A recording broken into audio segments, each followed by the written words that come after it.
Excellent. Hello, welcome everyone to Lobster Crossfire number 5. This is the 5th inaugural tournament for Lobster Crossfire. We have almost 2 full squads ready to go. I am joined today by my co-commentator Alias. How you doing? I'm doing pretty good. I can't really complain about how the day's gone. It's just been really relaxing. School's out, so Oh, lovely. done with that for a good while. That is great. Just being Enjoying able to summer. kick back. Oh yeah, and you've got warm weather as well. That sounds lovely right about now. I don't think we've had anything above 15 Celsius in a few weeks. Yeah, ours has been pretty hot. I do not live in an area that is known for having a balanced temperature. It's either cold or hot. There is not really any in between right now. Right. And today we got hot. Excellent. Well, nothing wrong with a little bit of hot. Alright, so we're going to be jumping right into our first game here before we even really have a chance to explain what's going on. We'll probably get to it during the first round. I just need to look at the rosters here. Make sure I get the teams on the right side. Isabel, Nick, Scooter, and Dark. Isabel, That helps. Nick, Scooter and Dark? I don't... got Ellis on here. Ricky is a sub. Man, it is hard when the challenge names don't exactly line up. Yeah. Okay. Yeah, it's for in-game names for a reason. Yeah, so Rui Carp is part of Nicky, Core. Nick, Scooter, Joel, and Dark. Yeah, that doesn't match. Who's who? So, Rui should be Bravo team. Okay. I can't help much beyond that. That's okay. We might I mean, need to let I should also be a. Kiwi's the sub for Core, so that is a Bravo. Riki is the Just need one name more of the Bravo Japanese team. characters. Ah. Okay. So that's... Is that Alpha? Bravo. Bravo. Okay, and that should tie it up. That should be Alpha, and then Alpha. Great. Alright, that looks right. It's good to me. I'll give the captains about 10 seconds to let me know if I've balked it up. And if they don't, then I will assume we are good to begin. Alright, excellent. So, we are playing Lobster Crossfire. Now, for those of you watching the stream who do not know the rules for Lobster Crossfire, Alias, would you like to give them a quick rundown? Yeah. So, Lobster Crossfire is a double elimination splat zones only tournament with the two main conditions being one, the maps are all completely randomized just on the spot from a map pool of 8, and the same map can't be played more than once in a set. But the more important caveat is that every team has to have a pair of dually squelchers. They could be the vanilla dually squelchers, they can be the custom dually squelchers, whatever the team feels more comfortable with. They just gotta bring they gotta bring some sort of dually squelchers. Absolutely. And it isn't a weapon that makes it into a lot of competitive comps, so it's not the easiest thing to integrate into every team. I actually got to I commentated for Low Ink earlier today, and I actually got to see two teams both bring a CDS into the same map. Oh wow, Granted, that's very exciting. That map was very, very short. It was splat zones on Gobi, which is not something you see every day, and I'm grateful for that. Yep. But both teams brought a CDS. And that's an interesting pick for Gobi. I like it though. Yeah, I definitely like it as far as my weapon roster. It's usually either CDS or Klugas, which I also got to see today for an entire set. Oh my goodness. Getting very exotic today. To Lepto Flare for that. Alright, well... maybe an exotic choice, but not for Lepto. We are starting off on Inkblot Art Academy. Both teams running some fairly interesting comps, I would say, with the Tetras and the Ballpoint on your left, and the Squeezer coming out here from your blue team. I'm not quite sure which one is Core and which one is Carp. They're very similar names, and they're kind of blending on me. I believe Core is going to be in the blue, and Carp is going to be in the yellow. Okay, excellent. Blue Core and a yellow Carp. That's how we're going to remember that for this round, and then the colors will change, and I'll have to figure it out again. Early on, seems like a fairly neutral tete-a-tete. Neither team able to establish a dominant control, although we are seeing Carp pushing the opponent back into their plant, which might slow down their retake. I've forgotten how to... There it is. I completely forgot how to do the auto camera. Yep, that could prove a bit challenging. I got a nice aerial view for most of it, and then started panicking when my viewpoint switched to just Isabel. Speaking of Isabel, they will go down along with most of the rest of their team, and so now Core is going to have their way with the map for a good bit, establishing the lead right now. Now, looking at the weapons we have available here, I would say Carp have the better chance at turfing this zone, especially with a ballpoint and a lot of very rapid-fire close-range weapons. But I don't know if they're going to be able to win many fights here, and that's going to come down to the pivotal point. Unless they can pull off something spectacular, it's going to be hard for them to push out. Seeing Carp finally takes control of the map again, but Kiwi with a nice splat on Isabel, and the map control is just gone in a flash. Kiwi just painting over it. I'm actually not sure if that's what y'all are seeing. Because again, I'm sure it's close enough. Trouble with camera. The main thing there is that, like, they did manage to get the zone and they did apply the penalty, but they wiped doing it, which meant that they weren't able to actually get any points on the board. And their opponent was very easily able to retake. So if they're going to wipe, they're going to need to make sure that they can at least get some of the opponent down first. It's not just about the zone control here.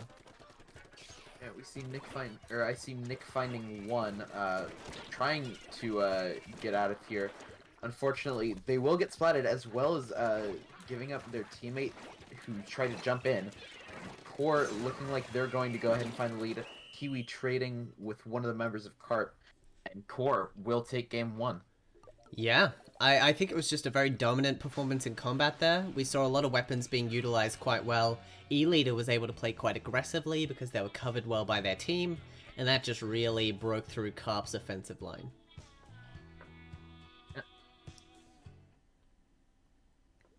Nice and simple. Okay, so while our teams are... Oh, no, not that one. While our teams are setting up for the next match, while they are picking their weapons, I'm going to quickly jump over to the bracket and show everyone our bracket for today. We have, I believe, 8 very standout teams representing today. Let's have a look. I think one dropped at the last minute. Right, so I'll refresh that to show 7 teams that we have for today. A lot of returning names, a lot of names that we've seen here before.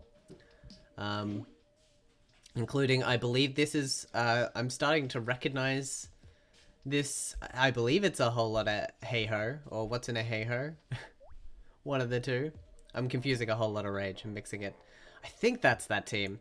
I can check the roster to just be super sure though, because there's no harm in double checking to see if... A whole lot of rage is indeed on the list of rosters. Yeah. Madness, Josh, Yomo, and Nylon. My goodness, and it looks like they are clashing in round 1, which is very dangerous. We'll see how that goes for those teams. Myself. Yeah, so round 1, we've got a lot of very tough challenges ahead.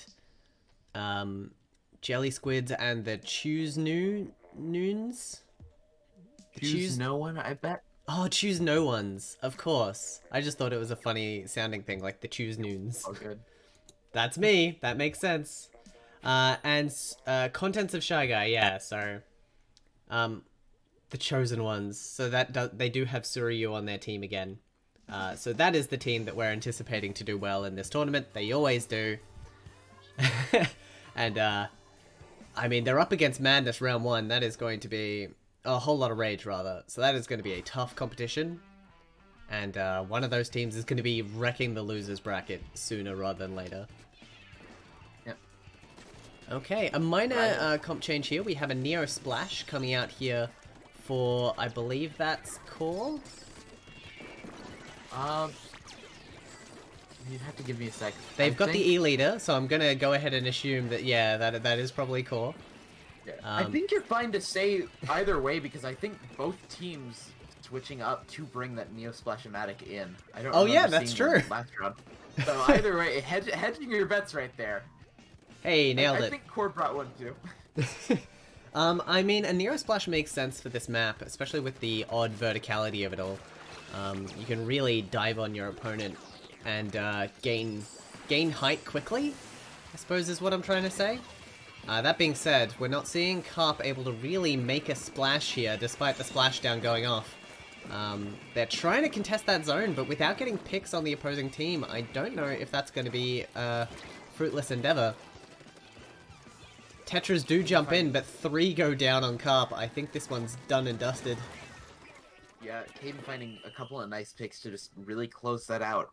And just like that, Core, I can't remember, is winner's bracket all best of 5? Winner's bracket is best of 5, so we still have one more go at this. I wasn't sure. Yeah. Yeah. Loser's bracket will be best of 3, and then grand finals will be best of 7.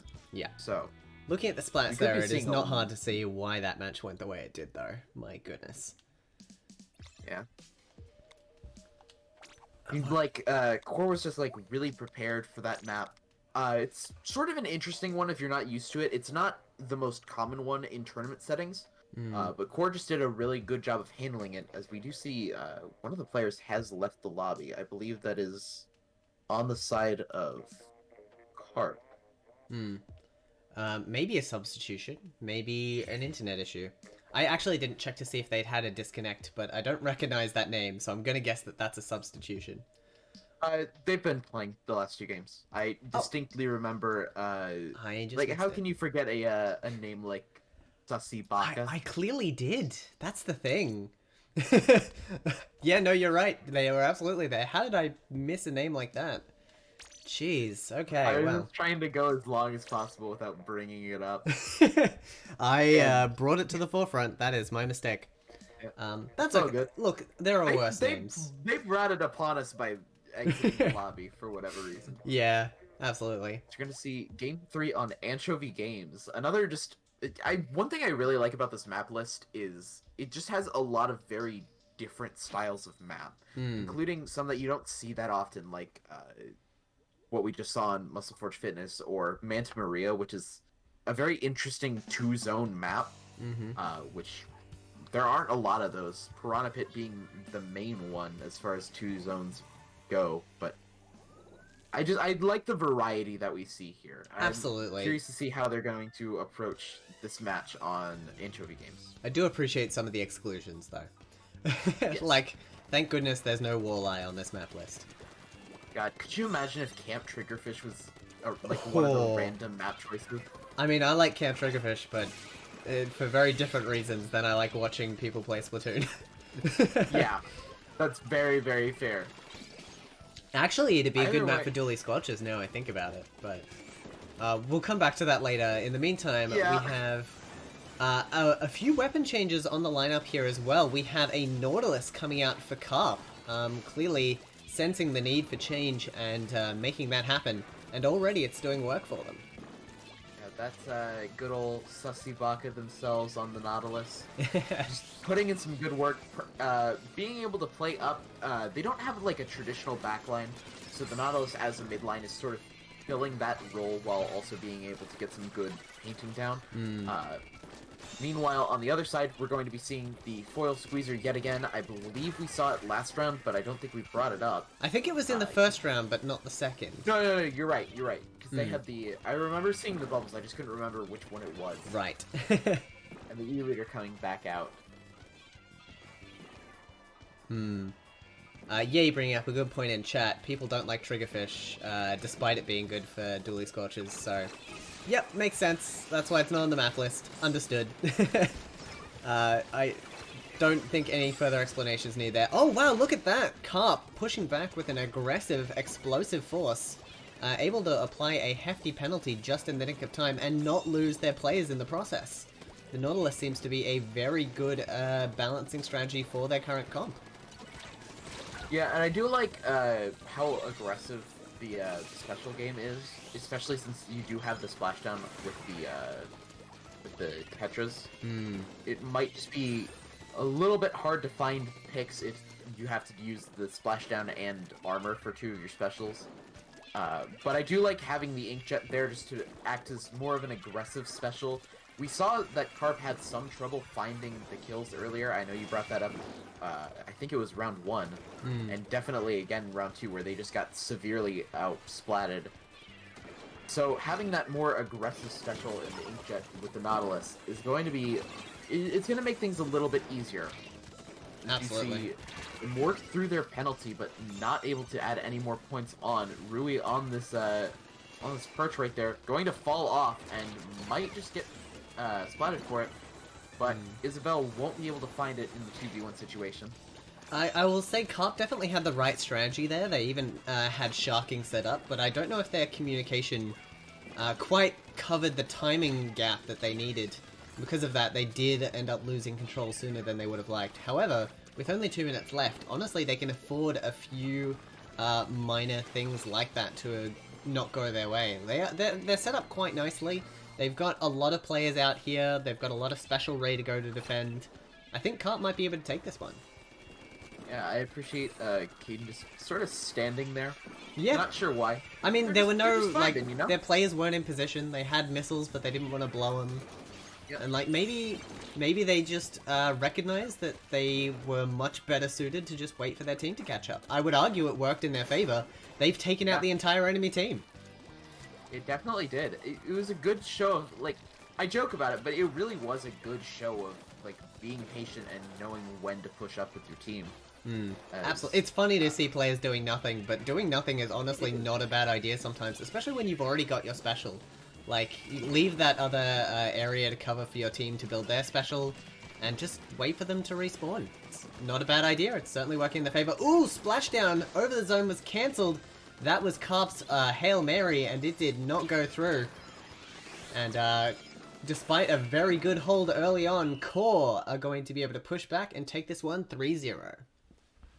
Yeah, this is really well done by Core, knowing that they weren't out of it by any means. Just successfully being able to keep their heads in the game, not just punt and go to the next game afterwards. Just really well done by them to fight their way back into it and win the set because of it. It definitely looked like Core figured out Carp's strategy, and when they changed it, it took them a moment. Like, they weren't able to get it straight away, but once they'd figured it out, they were able to really capitalize on what their opponent was doing. So, Core definitely earned that one, both in the mind games and the weapon game. So well done to them. Okay, we're going to shift back to our bracket now, as we are ready to see what is happening in this tournament. I don't know if we'll have any other results back quite yet, considering that was a 3-0. But we can have a look at some of our other groups here. We've got What's in a Hey-Ho and A Whole Lot of Rage still duking it out. That one's probably going to take a while because these are the two teams I have picked to be our finalists. Though I don't know too much about some of these other teams. Sleeping have the bye, so they'll be playing in round 2. And Jelly Squids and the Choose No Ones. I'm going to have a quick look at the roster here to see if I recognize any of these players, because there is a chance... I've got to get rid of that starting soon banner. There is a chance that we have seen some of these players before. It's just hard when it's a team name you don't exactly recognize. Okay, Diamond, Angelic, NATO, and Muddy Mothman. No, I don't recognize the Jelly Squids roster. I don't recognize Sleeping's roster. Interesting. And I don't have the Choose No One's roster available to me at the moment. Oh, yeah. So I'm just gonna go ahead and say 3 fresh teams. And what a good week for them to join too. We've got a very boiled down team list this week, which means that these teams are much more likely to make it to finals and win some of that prize money that is always available for Lobster Crossfire. So, wishing our new teams the best of luck in this tournament, hoping it goes well for them. Yeah. Oh yeah, Ye makes a good point. We had 2 VDS in that last game. Not something we usually see this early on. VDS. I don't think we saw a custom delete scroll through the entire round. Yeah, maybe not. I'm struggling to remember exactly because we didn't see too many amazing plays out of the Dually Squelchers that round. Like, we did see the lovely Patience on the side of Core, but that was in round 3. I don't remember much from round 2 because it was very quick, and round 1 was just very chaotic. There was just a lot of movement, so it's kind of hard to keep track. I was much more focused on the backlines on that map because they were really opening things up. But I will trust that they were the same. Okay, so I think we just need to wait to get some results back before we start our next stream. Or stream our next match, rather. We still have no results on challenge as of yet. So we might take a quick 5-er. We will keep you updated, chat, if anything happens, but as soon as we get those results, we'll come back, announce the results, and then start the next round. How's that sound? That sounds perfectly good to me. Excellent. All right, we'll see you in a few.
Okay, thank you for waiting. It looks like we have a result, and because of that, we can stream another game.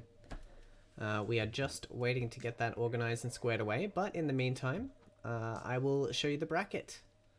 Alias is here too. Hi, I'm browsing Twitter and now I need to send something to a friend. I was playing some Elite Beat Agents. Nice. Yeah, I thought I'd go back to a classic because it was nice and quick.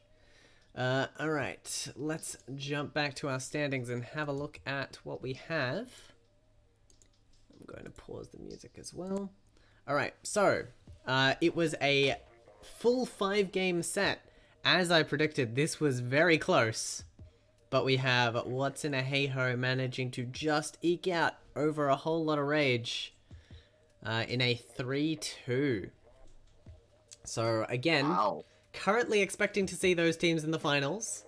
It seems we've waited the literal maximum length of time, going from an 0-3 to games with delays that are going the full stretch. But fortunately, we should be able to show you some of the action now. I'm hoping we'll be able to get Sleeping versus What's in a Hey-Ho. We will see if we can. Fingers crossed.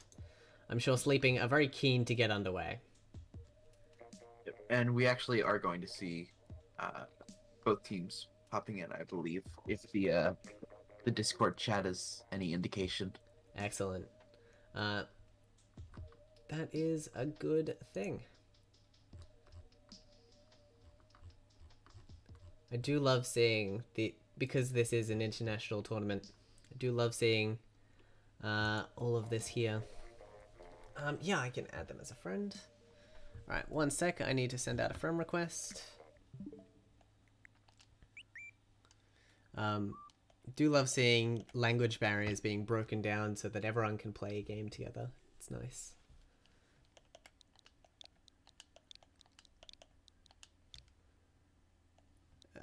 Okay.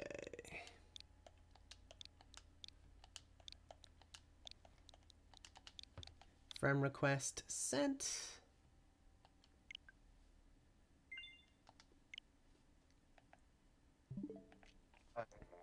Lovely. Not do what I thought it was. It's reserved for server. That explains it. The translator? Yeah. Yeah, yeah, you have to activate it as well, I think. No, Yeah. if you look in the bots channel, you'll see what happened. Ah, gotcha. Makes sense.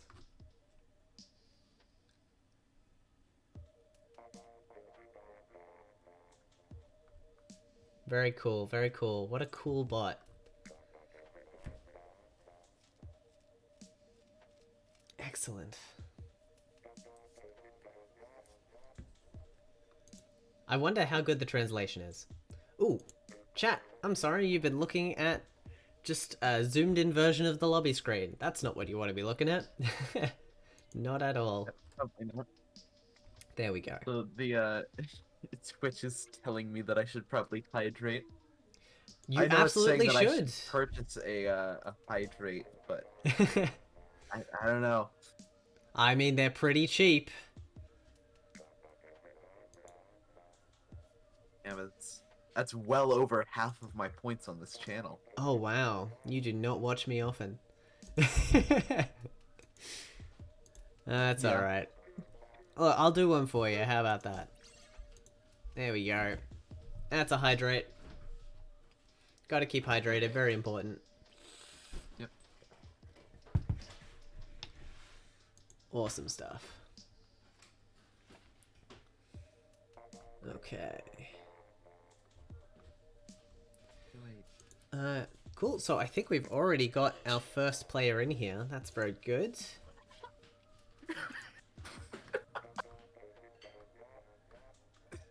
Check the bots channel. Checking the bots channel. That was not what I tried to do, but I guess Oh. that works. Oh dear. Well, hopefully that can It's be, fine. That's what it is. that's the one you wanted. Alright, great. Oh, goodness. Good times, good times. Anyways, we wait for the teams to hop in. We do see Bias. I believe they are the sleeping captain. Hmm. I'm not sure. So we're potentially watching two Japan located teams. I believe we are, That's very exciting. which means y'all should probably have some good connection. I'm I'm a ways away, so As it is, as it be.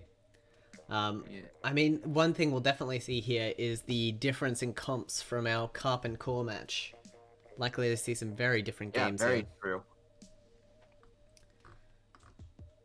Yeah, I'm excited to see the different comps. It's one thing I've really enjoyed about from working with Lobster Crossfire is just getting to see comps from just like everywhere. And I've also gotten to do that with Dapple Productions and more of the European tournaments Hmm. as well. So I've been getting to see a lot of different comps, and I should probably start taking notes on what I've seen just so I have actual like data points as opposed to just oh yeah I think this is kind of different.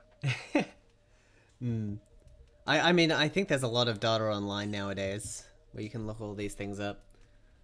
Yeah. Ooh, splitting these teams is going to be a little tricky. Oh, that is very true. I do have a roster here for one of these teams, I believe. Um, We have yeah, sleeping, I but have it's all Sleeping's in. roster. So, as long as they have matching names, we'll be fine. Ah, excellent. And there's Suryu, a name I very well Very nice, very good. recognize, the strongest dually squelcher player in this tournament, and mayhaps the world.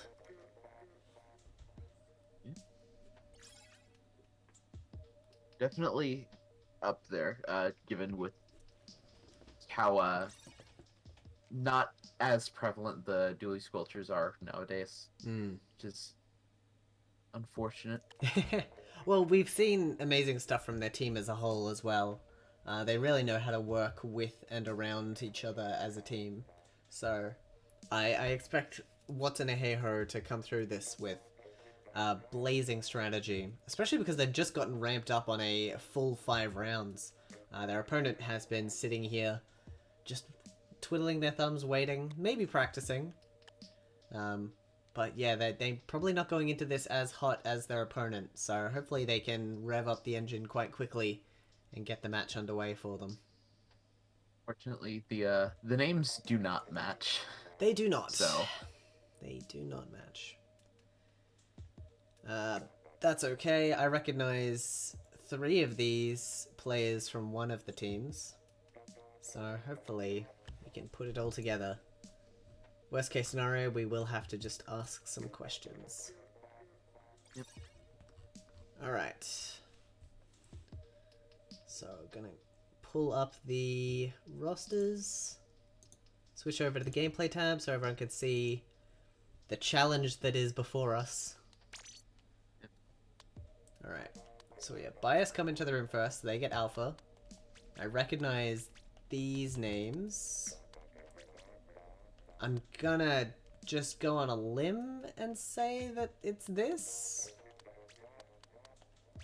That makes the most sense to me. Boruto isn't listed as one of the members of Sleeping. So I think that's correct. Okay. Though I'm hoping someone in chat will let me know if I'm wrong or right. Boruto, my team, says Bias. Okay, there we go. Nice and quick. Cool. That's exactly what I was hoping would happen. So one of these things is not like the other. One of these things does not belong. Shiotan is on the enemy team. That would be third from the bottom. Third from the bottom, so like that? I believe so. I'm trying to make sure the characters line Oh up. yeah, that lines up. Yes. Great. Alrighty. I didn't have to use the bot. Hooray! Everything worked out. Yeah, that Not does line up. Not ban myself from using the bot this time. Alright, excellent. We're good to go. Starting on Anchovy for the first of this best of 5 round. This is round 2 of the tournament. The winner of this goes to the winners final. And the winner of that guarantees themselves some prize money. So if Sleeping can win this and the next, they are going to be in a very good spot. Yeah. Very powerful Excuse me. stuff.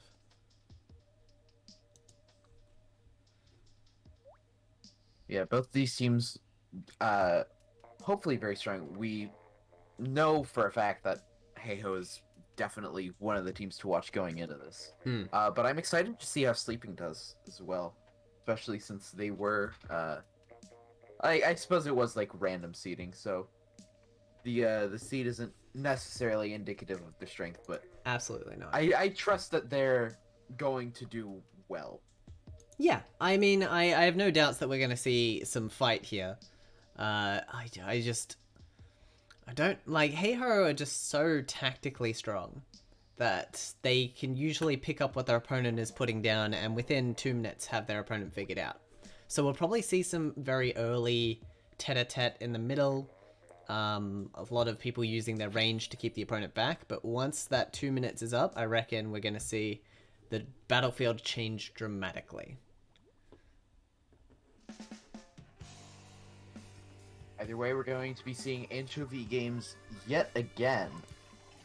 We're going to be seeing it for the second round in a row here as we get into winners round 2 of Lobster Crossfire. Now we're seeing that Suryu Firefin again on Tikotan. Suryu absolutely on the dualies as expected. And a tent, which is something I don't think we've seen from Heiho before. But I'm excited to see how it's implemented. I mean, already Suryu doing great work, just demolishing 2 on that back line, and they are in full control of this zone.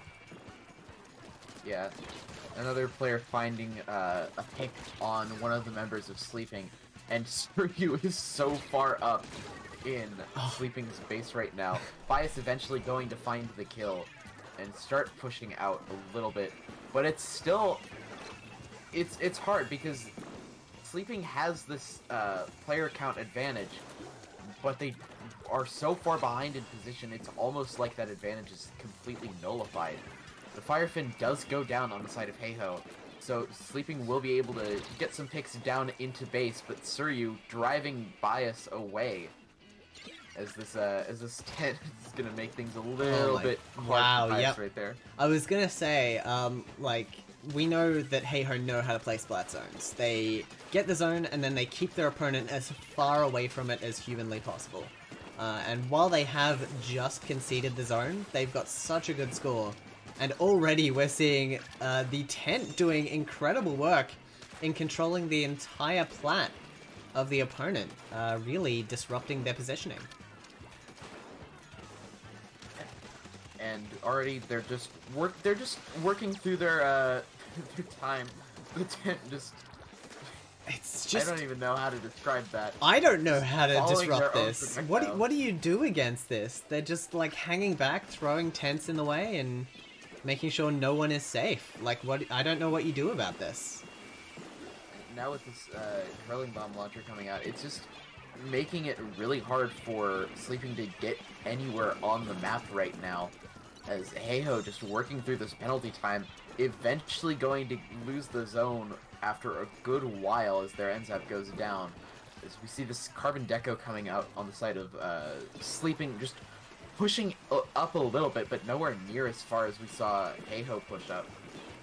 Trying to establish some more mid control, but the zone once again going back on the side of Heiho. An interesting point here is that the tent is holding the main choke point of this map. You can get around it, but if the Firefin is in position, the snipe doesn't become... It's not safe. It's not a viable position to stand. So they've kind of effectively shut down half of the map with 2 players, allowing their remaining 2 players to just maneuver around and do what they need to do. I think we're finally seeing some pushback here, though. Sleeping in with a good amount of control. That curling rush in the enemy base is going to keep the tent safe. And I don't know what else is happening on the map right now, but it looks like just flipping back and forth between the two teams. No one really going down. And just a lot of... oh, the carbon finally waiting. gets the tent. That was a good, like, minute-long fight. I was watching Bias versus Suryu, where Bias was pretty much relegated to solely holding a position right behind one of the fans in mid, just trying to figure out where Suryu was, and it ended with the both of them just running past each other. that's So you're going on amazing. to find other picks further into the base, and Bias taking a little bit more control of mid. Okay, we've got a minute left on the clock. It is quite the penalty for both teams to work through. If the back and forth continues like this, it will be a simple first round for Heiho. I'm impressed that Sleeping have managed to keep up the way that they have. Like, this map has been changing dynamically over the last 5 minutes. And to see, like, that they haven't reached the knockout after all this time, it's quite impressive on Sleeping's half. Yeah, Sleeping pretty much down to their last chance right now. The Suction Bomb Rush is going to be coming out from the Neo Splash-O-Matic. Not going to be able to fully take the zone, only able to neutralize it for a bit. And Heiho will find the zone right back and take game 1. A very close match in the end there. Both teams getting to quite a high score margin. But yeah, I didn't see a lot of the fights happening over the zone, so it's hard to know. Maybe you saw more of those, how like the fights were developing over the zone themselves. We just saw a lot of Heiho being aggressive. Yeah, that was kind of how I saw it, like a good portion of it. For the most part, it looked more like there weren't as many fights in the middle of the zone. It mostly just looked like teams picking off players who were out of position, and then the fights that did happen were either quickly capitalized or sort of just like broken off, like the Bias versus Suryu fight that I was talking about. Yeah, I didn't see, like, it wasn't a very high splat count for a game. A lot of players were just playing very defensively. They were guarding areas more than they were guarding players. And occasionally, like, we did see that Carbon go and hunt down the tent. It took them a full minute to actually get them.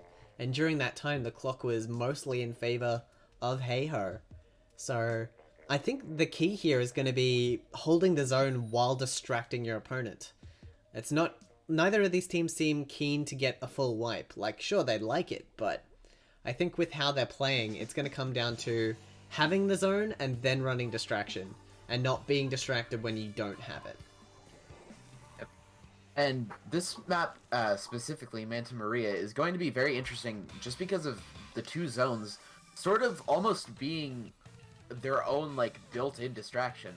Because you can't hold the zone without holding both of them simultaneously. So both teams just going to have to keep that in mind, try and work through capturing both zones at the same time. And it might be where we see Sleeping are able to distract Heiho a little bit more because of these dual zones, but it also goes both ways. Now, interestingly, we're seeing this Cerellabrella coming out here from Heiho. This might be I know that Heiho have quite a large roster, and because of that, they have quite a large array of weapons that you can see from their team. But they definitely seem to be transitioning away from a slosher-based build and towards, well, trick weapons more than anything. We've seen Brellas this week. 2 weeks ago, I think we saw another weapon type, though it escapes me at the moment. Maybe like a blaster or something? It might have been, actually. That sounds right. But yeah, it's interesting to see the differences coming out of their compositions. Especially because sloshers were much more of a popular weapon in the Japanese meta for a while. To see neither of these teams bringing it to these matches, quite surprising to me. And a Carbon instead. Color me surprised. Yeah, I can see teams maybe wanting to opt for a little bit more, just like aggressive in mid-type weapons that the Cerellabrella and the Carbon can both sort of provide, as we do see Sleeping finally captured the zone for the first time this game, followed immediately by an Autobahn rush from their Carbon. I can see both of these teams wanting to play more aggressively. It definitely seems like it's more in Sleeping's playstyle to just run in, try and get the zone as quickly as possible, or get the kills necessary to secure the zone later. But I could also see the buckets working out very well on this map specifically, just because of how weird its geometry is compared to other spots in these maps. Absolutely. We have Ticotan finally peeking in there to get a good splat with the E-Leader. We commented on this last round. The E-Leader I thought was a strange pick for this map because there's really only 2 strong positions for a charger on this map, especially one that is as immobile as an E-Leader.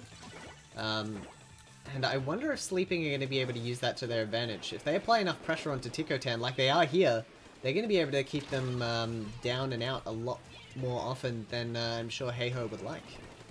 That being said, Sui lost one up. That's going to be a tough defense to hold on to. Yeah, I watched Suryu duel the Carbon for a good 20 seconds or so. But the point about the E-Leader will go both ways. Is Bias also bringing an E-Leader instead of the Firefin that we saw from the last round. Right. So that's a very good point. I can't remember if that's the one with Inkstorm, I believe. Yeah, that checks out. We've been seeing some ink storms, so that would make sense. Yeah. Especially because I know that there are 2 bomb rushes on the side of Sleeping, so to have that as well, that'll be good.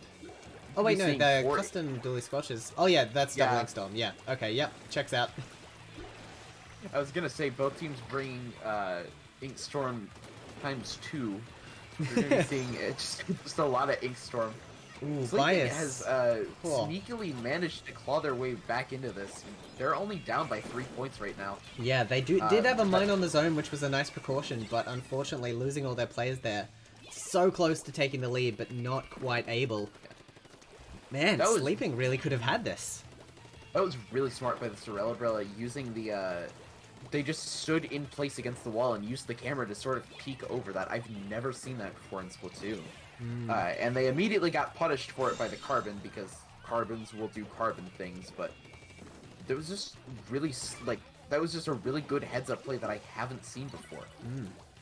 Oh, now, very well done there by, I believe it was Boruto, in sneaking onto the zone there and being able to take out the one player that was actually guarding it.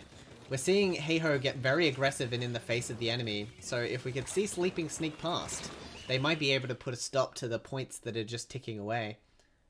However, not to be in this match. There's going to be a second point to what's in a Heiho. And they are looking at a path to the winners finals now. They only need one more round to do it. Splats are evening out. That's good. I like to see it. It's just a shame that, it's a shame that Sleeping conceded so many points early on. Because without having any penalties to slow Heiho down, they got under 10 in a very short amount of time.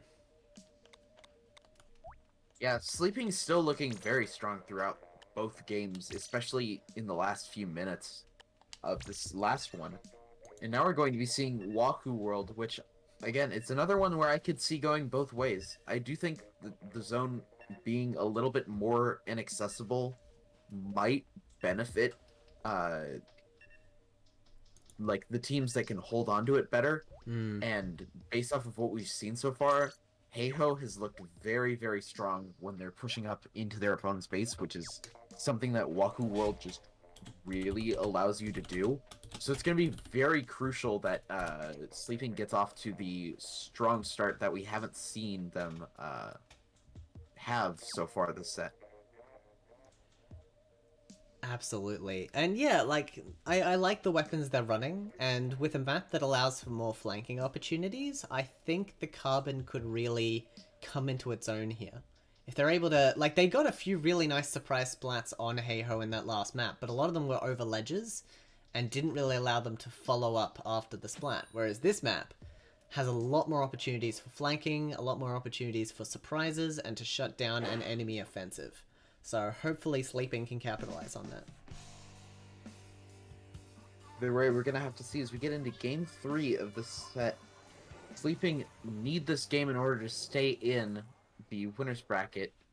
Heiho just looking for another quick path to winners finals. And who could blame them? They've not failed that in a very long time. I don't think they've been to losers bracket since maybe back when it was the Dooley Squelches tournament.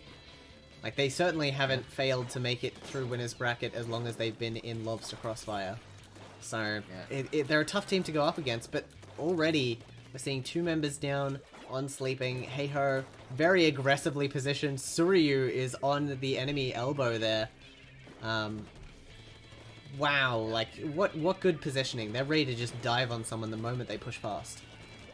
Yeah, this is exactly the type of situation that I was worried about, where I said that Sleeping would need to get off to this quicker start, or else they might not be able to push back onto the zone. The Carbon, however, managing to push back onto the zone, but will die due to a well-placed suction bomb. Oh, not quite the penalty, and unfortunately Boruto falling down, but they have managed to snag it. Thank goodness, that was looking a bit scary. Yeah, I just realized we are seeing a Kenza Rapid Blaster coming out on the side of Heiho instead of the Umbrella like they had the last 2. Yeah, as I mentioned, they've got a few trick weapons up their sleeves. Oh wow, Carbon finding Suryu, just knowing that they were hiding there, and shutting them down. That is something that is going to be really beneficial to their team, because Suryu loves a good shark. We've seen it time and time again. So being able to detect those sharking points and take out their opponent is going to work quite well for Sleeping if they can pull that off consistently. Seems like both of these teams are just like miles ahead of like a lot of other teams as far as like knowing where players are on the map. Just like the presence of mind to like know that Suryu likes to shark right there, or using these torpedoes in such a way that really inhibits players from advancing over the ramp because they have to turn around and shoot it. I don't know if you saw that, but Suryu was sharking, shifted slightly to the left, and their opponent burst bombed onto where they were just 5 seconds ago. Like, that is the mind games of positioning we're talking about here. That's crazy. Yeah, we talk a lot about how, like, map control is so important, but even just, like, these microcosmic events of, like, just simple positioning stuff like that, like, oh, I was in this area last time, so maybe I shouldn't be here, or maybe I should look for a better way to hold this angle. Stuff like that, just really making a difference at this really high-level gameplay. Absolutely. But regardless, Heiho will take the set 3-0, I believe. That is correct. We will be moving on to the winners final here, where Heiho will be taking on Core, who managed to defeat the Choose No Ones in a 3-0. They haven't dropped a round yet, though I suspect they're going to have a tough competition ahead of them. Let's jump over to that bracket and have a look. Yeah, here we go here. So the Choose No Ones will be going up against a Whole Lot of Rage, and Sleeping will be heading down to take on Carp. I wouldn't be surprised if we see Sleeping again, considering how well they've been performing thus far. Yeah, assuming that your prediction is correct, Whole Lot of Rage would be going quite far into this tournament. But I would be excited to see them play against either Carp or Sleeping. Both teams looking very strong from what we've seen of them on stream. And just that could be just a very phenomenal match to watch. Absolutely.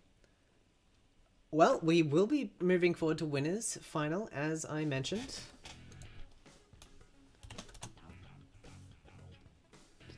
So I've got to get that set up because, again, language barrier. We've had to reset the room. That's just the nature of it.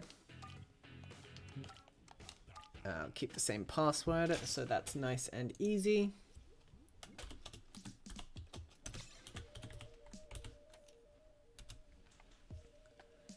And I believe I've already got the captain of Core added, so that should be nice and quick. though we will find out very shortly if that is not the case. Alright, I'm going to reset up the map list. And again, yeah, just mentioned in chat by our lovely tournament organizer and moderator, Yay. If it's... They've won these events 12 times, I believe it was? No, this would be the 12th time. So they've got 11 wins under their belt. We don't talk up Hey Ho just because we like them. And we do. We do like them, but also they're incredible. Like everyone who competes. Exactly. It's always nice to support a more homegrown style tournament, not organized by a company. It's organized by a small group of people who really like the game and want to support it. And we're all about that. That's the good stuff. You know, you think I'd remember the map list off by heart by now. And I think I actually might. Is that 8? That's 8. All right, I've started remembering it off by heart. We're doing well. Just in time for the break. Just in time. Yeah. So just as Alias has mentioned there, this will be the last of the first series of Lobster Crossfires. After this one, we will be moving into a break period where until... I don't believe there's an official date yet, but at least until July, we will be taking a break from Lobster Crossfire, allowing everyone to stretch their legs, have a bit of a rest, go do things over the summer/winter holidays, depending on where you are in the world. So yeah, we'll be taking a break from Lobster Crossfire for a while, but worry not, we will be back, and I will more than likely be streaming when we get back. And I imagine we'll see some familiar co-commentators as well. So, late July, there you go. So, there's the official word of mouth. If you do enjoy Lobster Crossfire, there is a Discord server you can join to find out when it'll be coming back. You can also follow on Twitter. I believe there is a Twitter account where they have lovely animated graphics to announce a myriad of event-related notifications. So... yeah, be sure to check out either the socials or the Discord to stay up to date. And we look forward to bringing you Lobster Crossfire in the future, in whatever form it may take. But let that not detract from our current Lobster Crossfire, where we are up to the Winners Finals. We've almost got everyone in here and ready to go. This one should be relatively easy to get everybody in. Yeah, we've seen all these players before. Yeah. Exactly. Ooh, a one-off event in early July as well. My goodness, teased events. Who knows what they could be?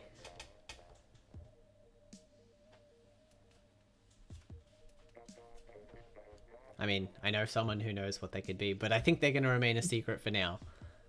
And League Rushes will continue. Okay, that is important. League Rush will continue as they have been. So keep an eye out for those as well. League Rush, good fun time. Definitely want to do a League Rush at some point. Just need to find people to do it with, and a good time. Okay, well I was gonna say, do you want to win? Because if not, I could join you for one of those. I would totally be down. Ah, awesome. Just the admin team, commentators and whatnot. Heck yeah! All right, I'm excited. That sounds great.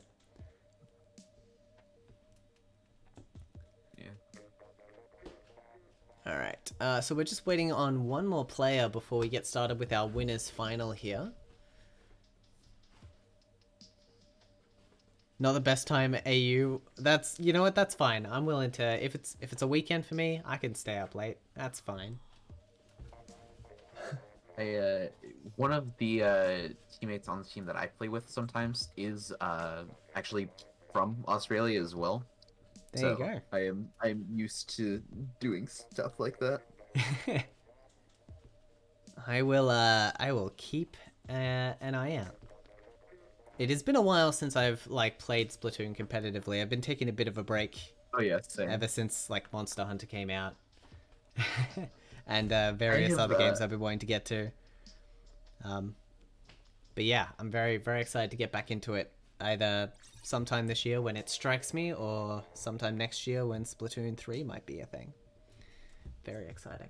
Okay, we have our teams. We are ready to go for our winners final. Let's jump over to the gameplay before I forget. And because it is a new lobby, I'm going to have to remember this again. So it was this, and this, I believe. And then that, and that.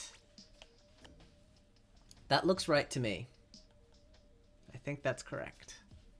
I believe that's right, yeah. Alright, excellent. We're starting on Piranha Pit. We haven't seen this so far today. Oh, Shelton's green. Did I screw it up? I screwed it up. Oh. Ah, dang it. Dang it. Just close the lobby. I'm bound to screw these kind of things up eventually. It's all good. I also probably could have caught it. I just got distracted by Twitter again. That's okay. I'm trying to figure out how people are doing in the Smash World Tour. Ah. Oh. I was No one's paying attention. That's fine. I was like I said, I was commentating Low Ink earlier today, and in the middle of one of the games, I was just like, man, this guy is seated really low because he's like a professional player. Hmm. And initially, I was just like, I know he didn't do online tournaments as much, but I'm kind of surprised that he was seated like that low, given that he's literally like beaten the best player in the world. Mm. And then I doubled back to look at it, and I realized that he was seated 2052nd. Oh. And it occurred to me that that meant that there were at least 2052 people playing. Wow, that's And wild. That just makes my head. The funny thing is, that's only one region of North America as well. Like, Yep, that's a lot of people. wow. I mean, Smash is a popular game. That's not anything new. But yeah, good to see that people are still really rocking up to tournaments and making the best of it. That's good news. Yep. I'm excited because one of the locals that I went to a lot started coming back, so that was like it was fun to have like a solid respite from exams, where I could just be like, okay, I can just go to the local, hang out with some friends, just all that fun stuff. Yeah, that's great. Okay, just waiting for my mistake to be rectified. Shouldn't be too much longer. Just need one more player to get into here, and we can get started for the winners final. Boy, it sure does blow when you cost a stream 2 minutes. Well, it happens. Honestly, I think last Lobster Crossfire was the only one I've ever run flawlessly. I've always made at least one error, whether it be like not switching the stream to the gameplay in time, or leaving audio on, something like that. So I'm getting better. we're getting there, but occasionally, I do like it when teams have clan tags. It just really smooths things over.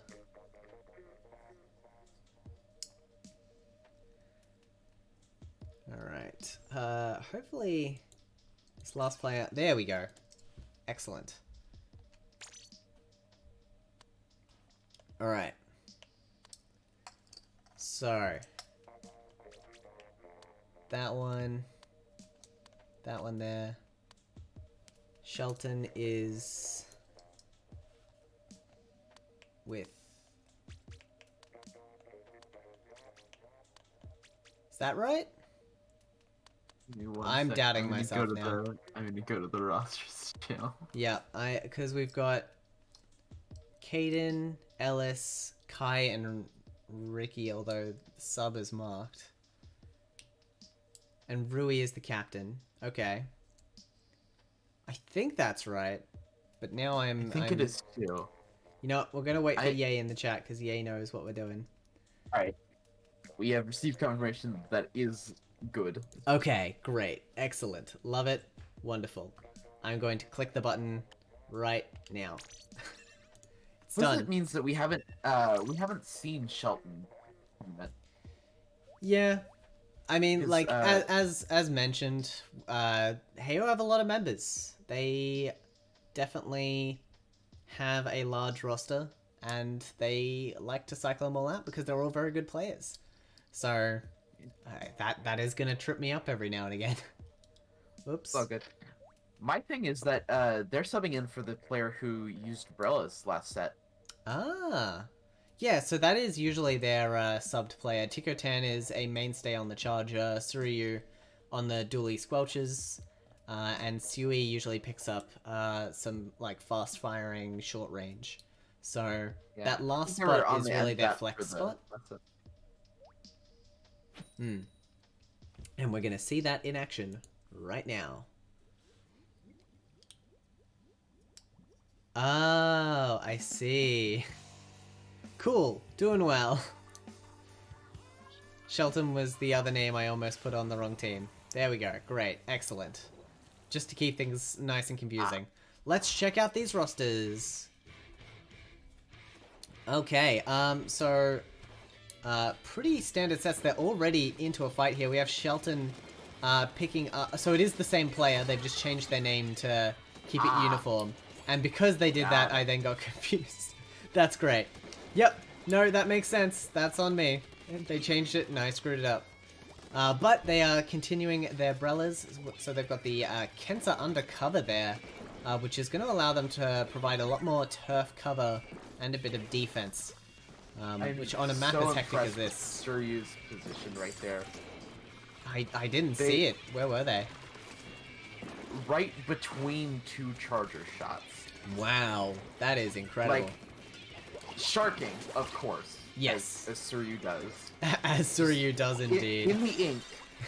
Just sharking between, like, right where the charger was shooting.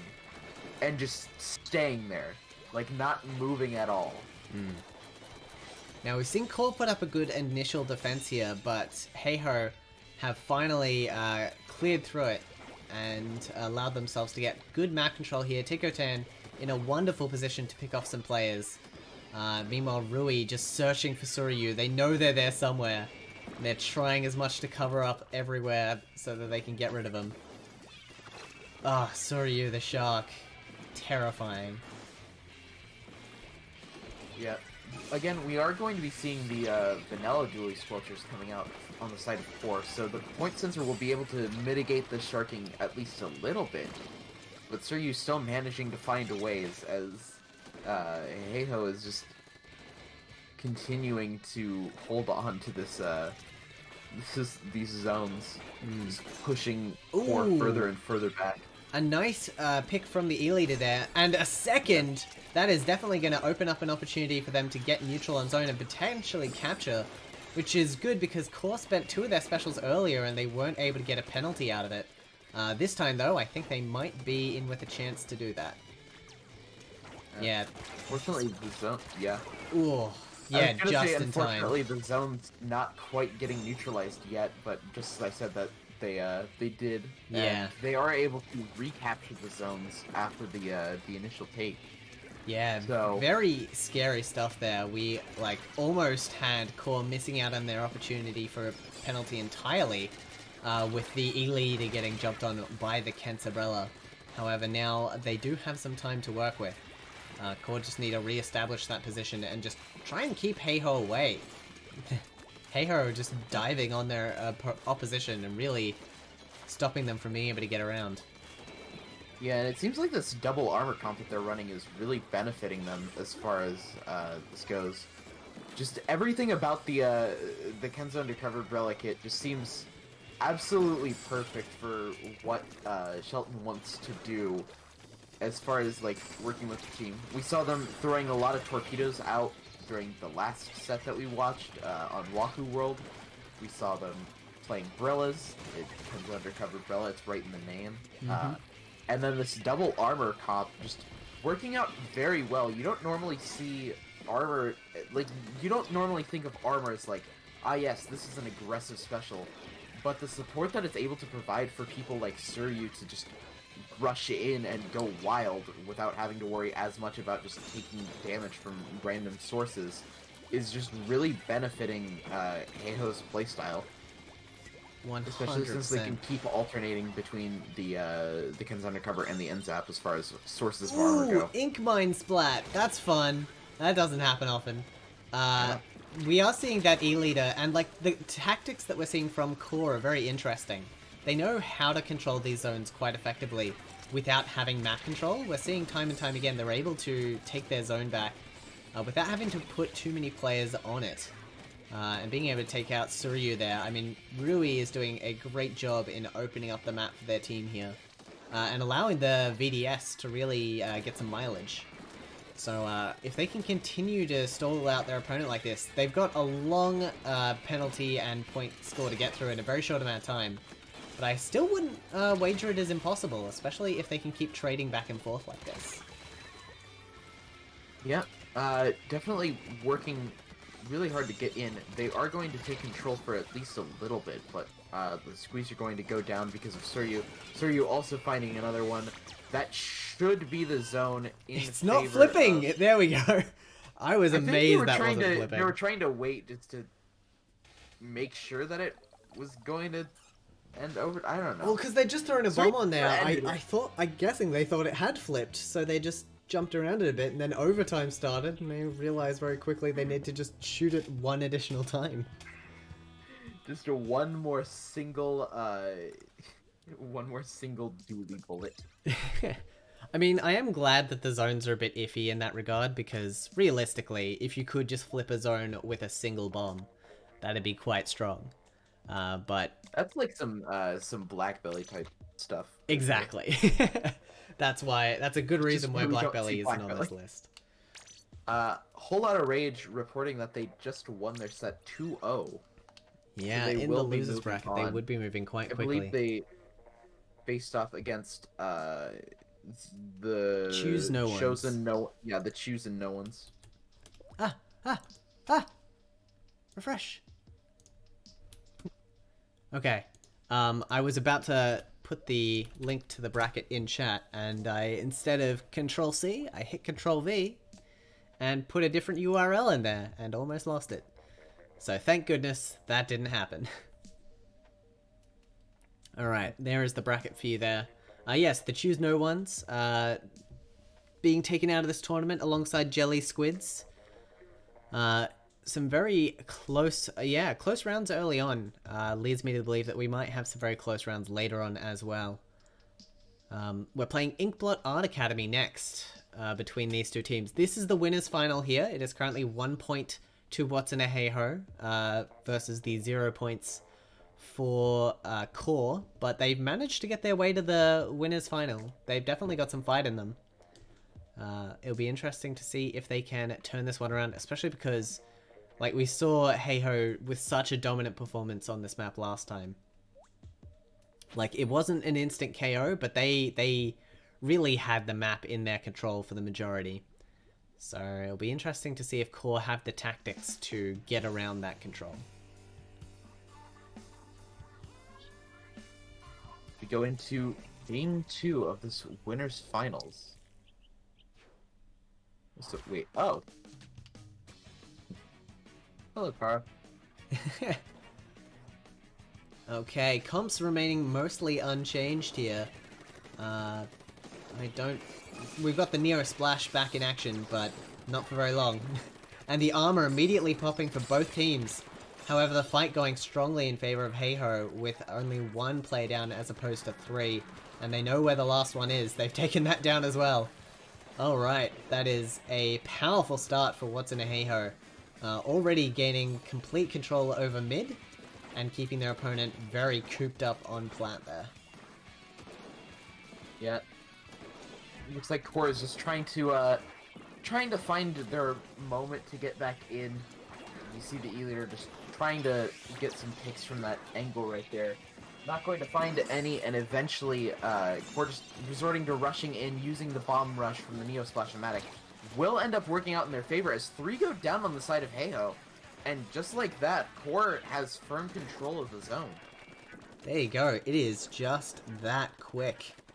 And with that being done as well, we're noticing Caden off to the right side here, re-establishing control over the sides of the map to slow the re-entry of the opponent.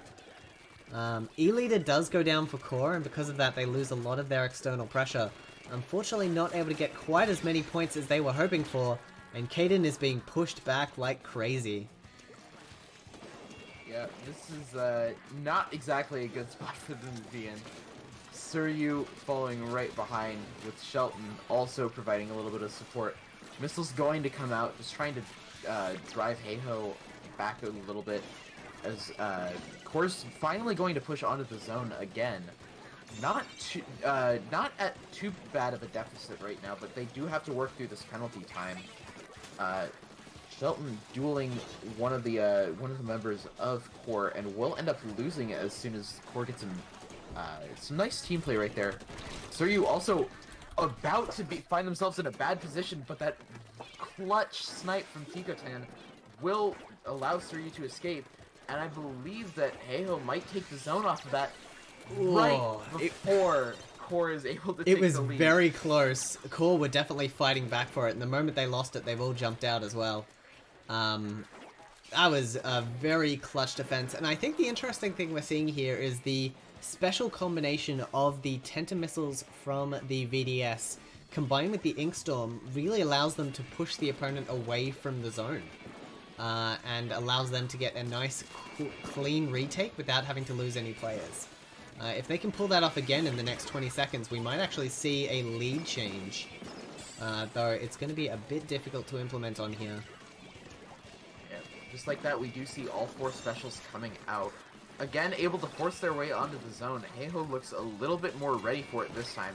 So while they are driven back, they're still in very strong defensive positions and able to get these team fights that they would rather have as opposed to just sending one-on-one. And just like that, 2 members down on the side of Core. I'm not entirely sure how the Wow. managed to stay alive for that long. I mean, Rui just landed several good shots there. That was very clutch. The Ink Armor I thought was really going to spell doom for Core there, but they've managed to hold on. They're very close to taking the lead here, and they have done it. KO is imminent. If we don't see something from Heiho quickly, this will be over. Ink Storm's going to provide a lot of counter pressure. They didn't have specials to work with either, but that full team wipe, Suryu trading out with the last member, and Heiho establishing map control yet again. The desperation play there paying off. They threw all their players at that problem, and if they hadn't gotten the splats they did, I don't think it would have worked. And you know what the scary thing is about that? They didn't have specials for that push. No, they just dove in. Their opponent had any specials. That they popped were like gained in the middle of that push. That's a wild play, and it's worked out well for them. However, we have the special counterplay coming in just in time. Penalty is applied. That's huge. Core in with a really good chance of holding this. As long as they can keep their E-leader safe up there, the opponent won't be able to establish enough control in time. This is looking very good for Core. Yeah, just like that, we do see some members going down. Shelton trying to find a cheeky pick. Heiho has re-established control of the zone, but with the specials coming out on the side of Core, it might not stay. They just need another 5 points to continue doing that, and as 3 members of Core go down, they will find it, and Heiho dealing game 2 away. That was incredible. I mean, we saw Core try exactly what Heiho did. They had the desperation play, they had specials as well. But Heiho did not relent. They didn't back up. They didn't give up any area because they knew they couldn't. And they managed to sneak that one out. Oh my goodness. That was a huge challenge from Core there. And if they can keep challenging their opponent like that, eventually they're going to slip up. They're not going to be able to win those desperation plays. And Core might be able to take a point. Yeah, Core still looking very strong throughout that back half of that game. Just faltering at the last minute to a couple just really strong pushes from Heiho. And it's shaping up to be a very interesting game 3, especially on Muscle Forge Fitness. A map that we saw Core absolutely dominate on in the That's right. first It was set. over in like 2 minutes. But I can guarantee that this one won't be as short as that last one. No. Both of these teams know how to make an all or nothing push happen, and they know how to time it perfectly for the scoreboard, right? We've seen 1 point saves from both of these teams, so we know it can be done. It's just going to be a question of who can do it without faltering, who can get that perfect execution. Or in the green, Heiho in the purple. No comp changes, I don't think. None that from I'm either recognizing. team, as both teams just very eager to get right back into it. Shelton already finding Ink Armor for Heiho to use, and it looks like they're going to take control of the zone first. E-Leader does find one pick early on, and the Ink Armor coming out for both teams is going to keep a lot of them alive. How did Shelton find that pick? I don't know. Only 2 casualties thus far for either side. Yeah.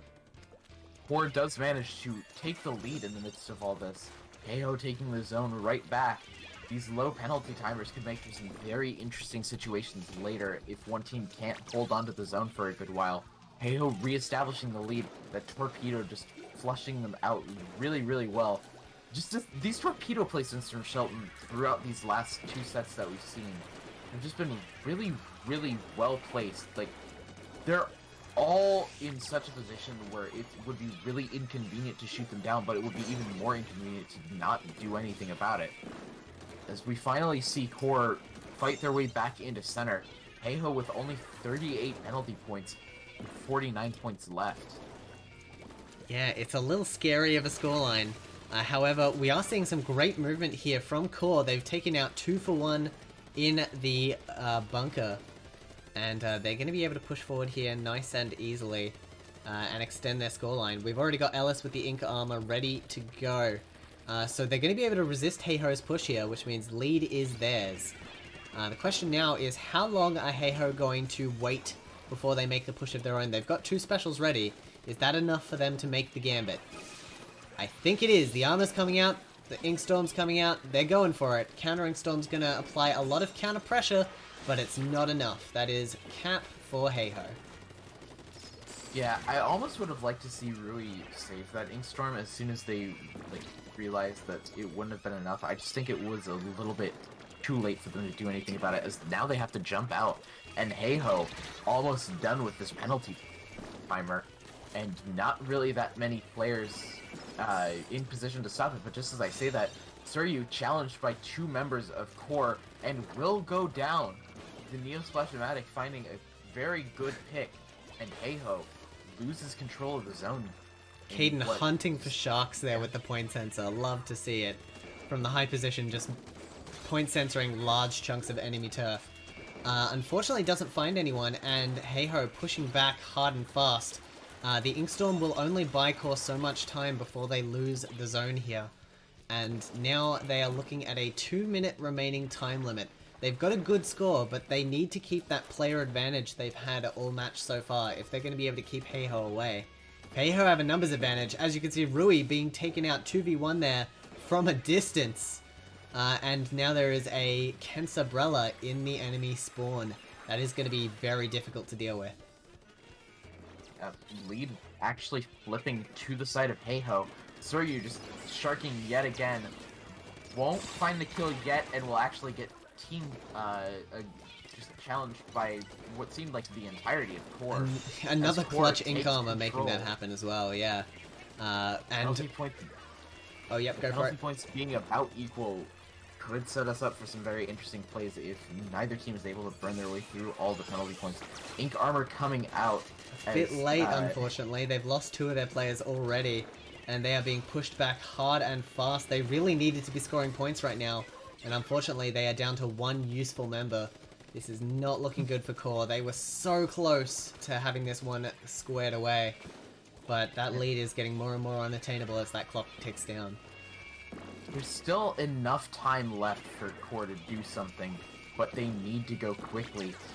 Special's not ready yet, and the ink armor coming out on the side of Heiho will make things hard. The Neo Splash-O-Matic going to go down on the zone, and that'll be a free recap for Heiho without even having to get any additional penalty points. And right now, they're just holding that zone extremely tightly. But just as I say that, Ellis is going to go ahead and find a double kill before going down themselves. Heiho losing control of the zone. This is Core's last chance to do anything. Ink armor coming out on the side of Heiho. They're going to try and rush in using these bombs that they have. And Heiho looking like they're going to take it. Zone not able to get neutralized in time. And Heiho taking the third game to win the set and move on to grand finals. Oh my goodness. Heiho definitely could have played that slower. They had a good 20 points of penalty to play with and only an ink armor to their name. But because they already had some good positioning, they were able to clean things up nice and quickly. And it really takes a skilled team to recognize times when you don't need to have full special coordination.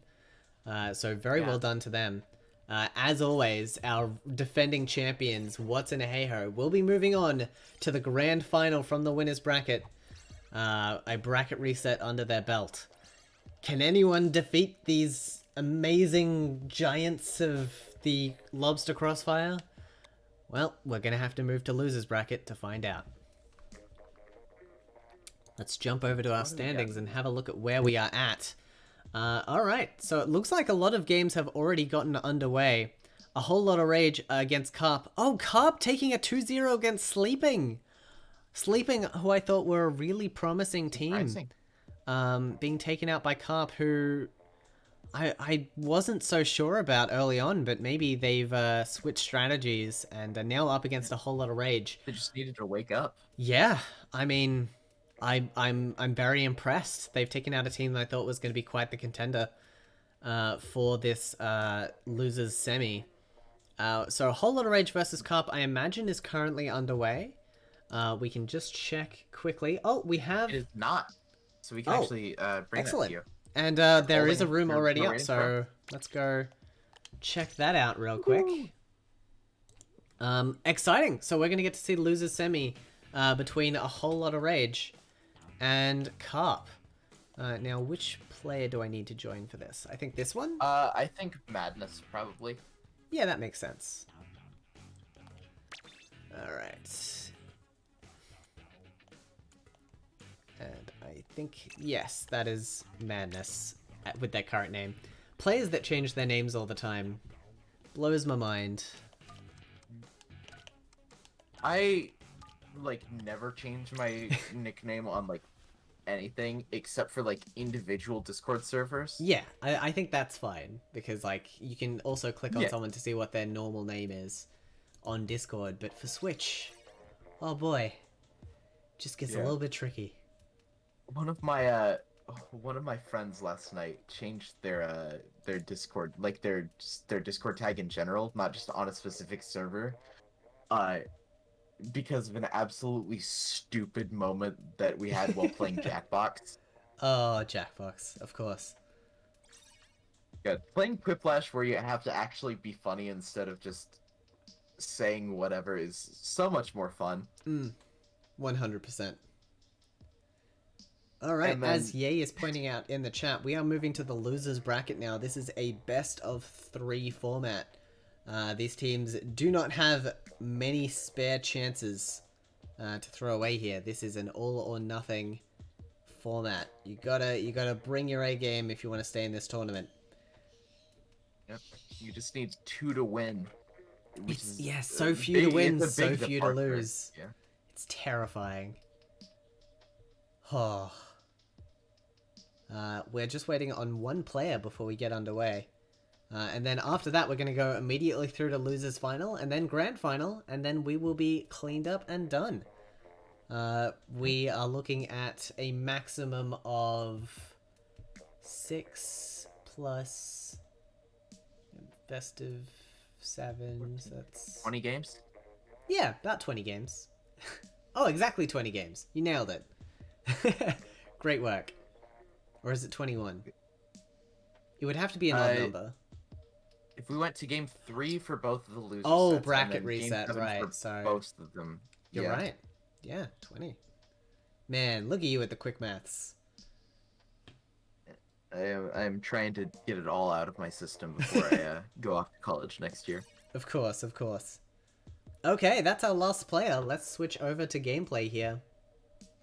As we enter the losers bracket now for the Lobster Crossfire 5. Last one for a while, so these teams have got to make it count if they want to win the tournament. They know what's at stake here.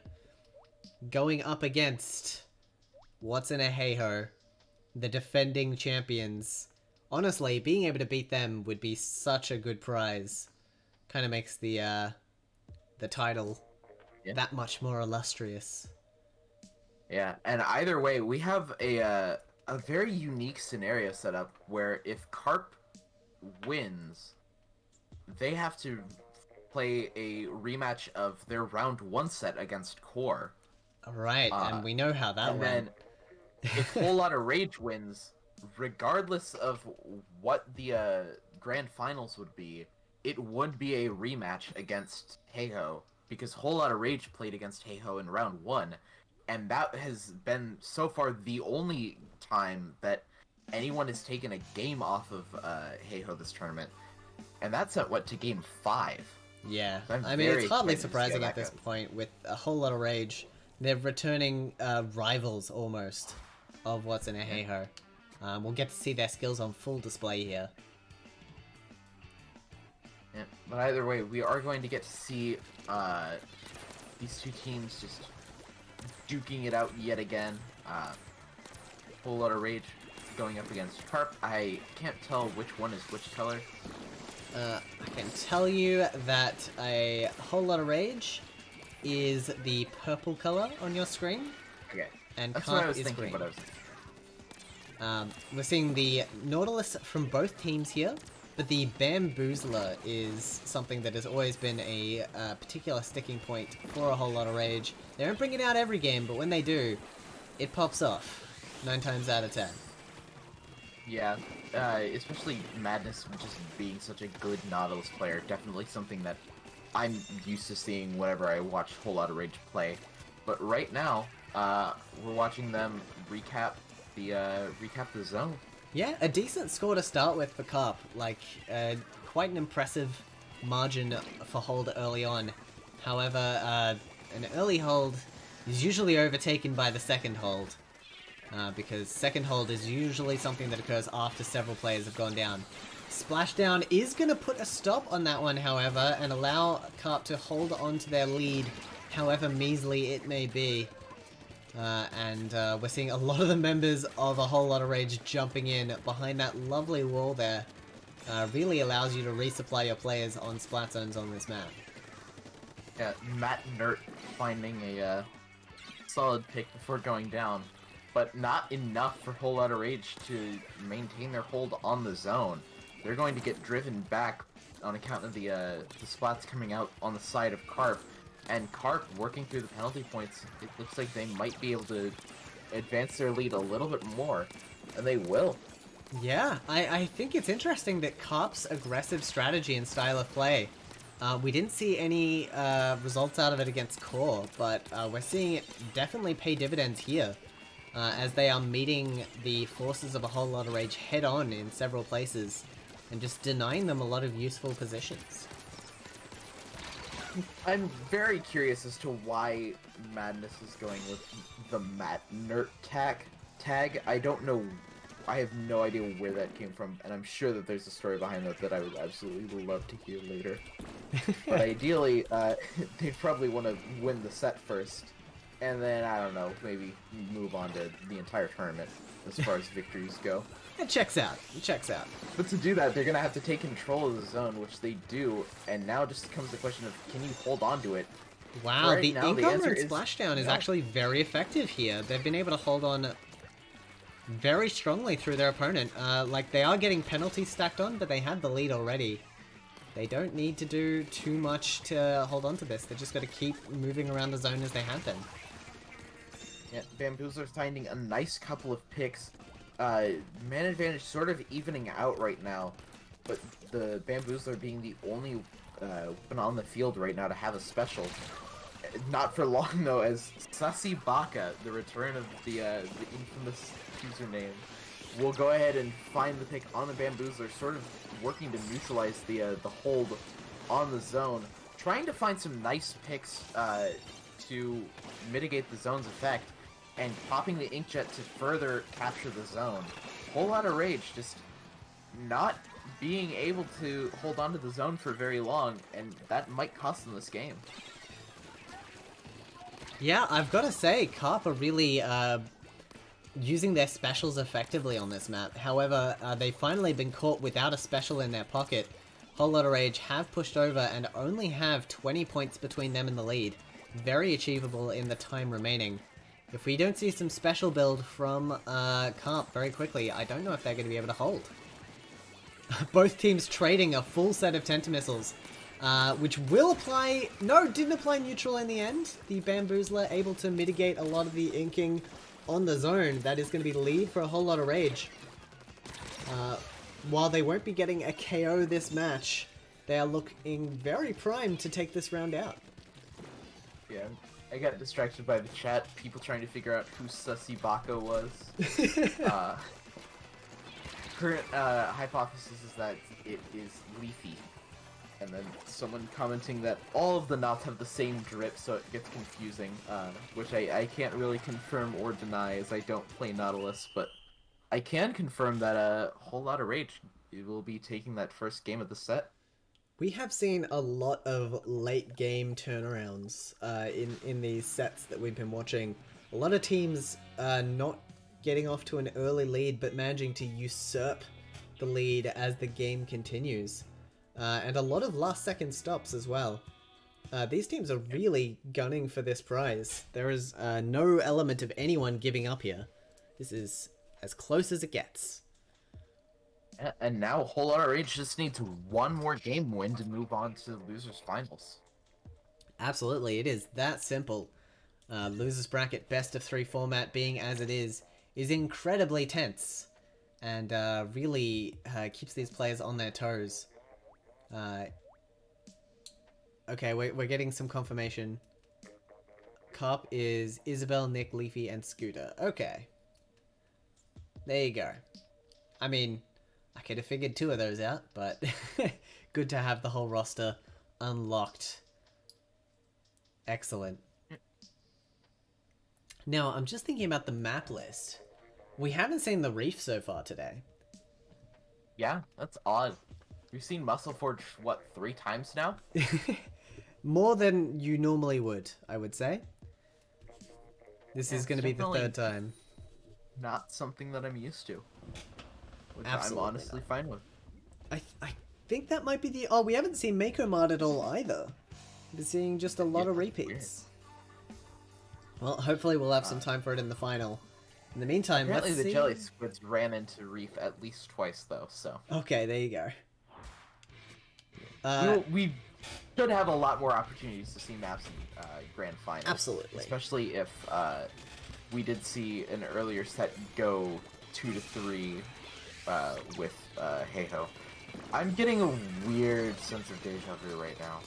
Yeah. I don't know why. I'm gonna go ahead and guess because we just saw Heiho and Core take on this match, and we saw a very similar opening. No, I meant specifically with the, like, we saw Heiho, like, barely eke out a win 3-2, and then I think the last time I remember saying that it was, like, some team took it 4-0 in Grand Finals. So I don't know. That's okay, the that's brain is flawed. That's just, what we have to live with. Regal Ross almost landing some drop shots there, but not quite enough onto Sussy Baku, who's now able to use their Inkjet to full effectiveness. Oh, they're taken down by the enemy Nautilus. before they can make anything happen. That is going to be a big blow to Carp's momentum. Whole Lot of Rage should be able to outlast all the specials that are being thrown against them here and get control. Yeah, Matt Nert popping the inkjet. At the very least, working to drive away Isabel. And now just moving on to just be a nuisance in the enemy's drop area.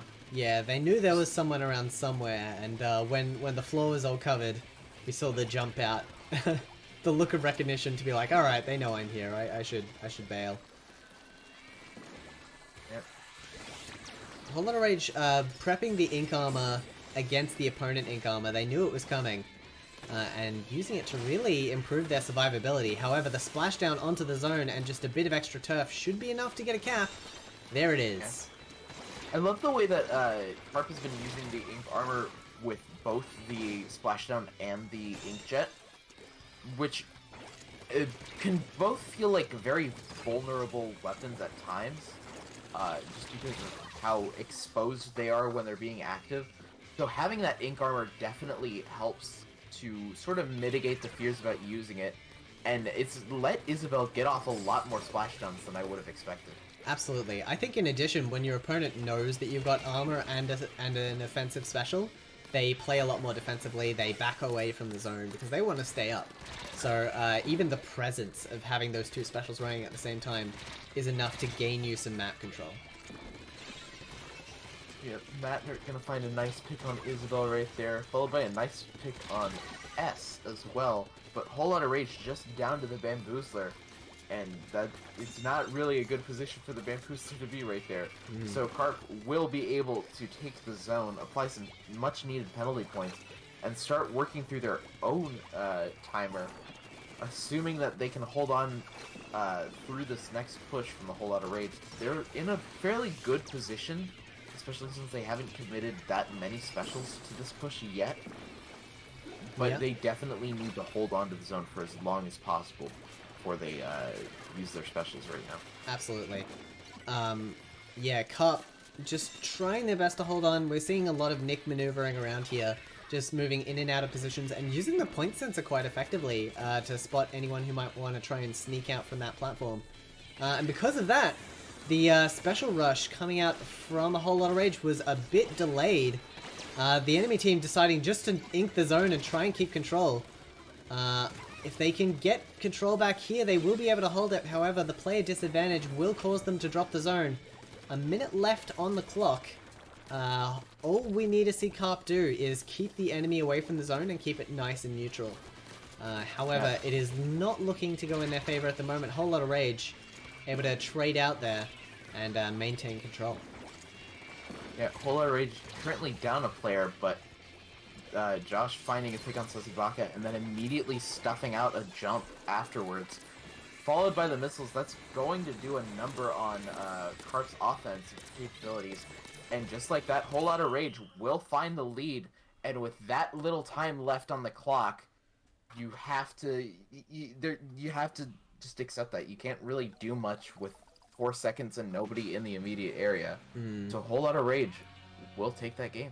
Again, we saw Carp with a good mid-game stream. A mid-game hold. Like, they were able to maneuver around the zone. They were really ticking down their timer, and they almost made that KO happen. But unfortunately, in that pivotal moment, they chose to focus on keeping the zone and aim for the KO, rather than trying to take out their opponent on the rush in. And because of that, they lost the zone in a pivotal moment, and they weren't able to get it back. Being losers bracket, that is all we are going to see from Carp today. They fought very valiantly, but they are done. We are going to go to the losers final now, as we jump to the standings here. That's not the standings, that's just a zoomed in version of the screen. You'll see here, we are going to have a Whole Lot of Rage taking on Core. These teams have not fought yet this tournament. They are going to be fighting it out for the chance at What's in a Hey-Ho in the grand final, and some guaranteed prize money as well. So good luck to both of our teams. I think I might host this game. I think I'd like to, just so I could keep a hold on things, but we'll see how it pans out in the chat. I might not get to host. Yeah, it seems like Captain's Chat's acting kind of quiet right now, so should have opportunity to butt in right now. Excellent. I'm gonna change the password because the last one was on stream. All right. You don't trust the chat? I trust chat. I trust chat plenty. You don't Chat trust didn't. me? They didn't screw me last time, but you know, I like coming up with passwords, especially ones that are like words. Yeah, it's almost like that's like a half the word password or something. Okay. All right, there's our password. I'm gonna put it in the chat.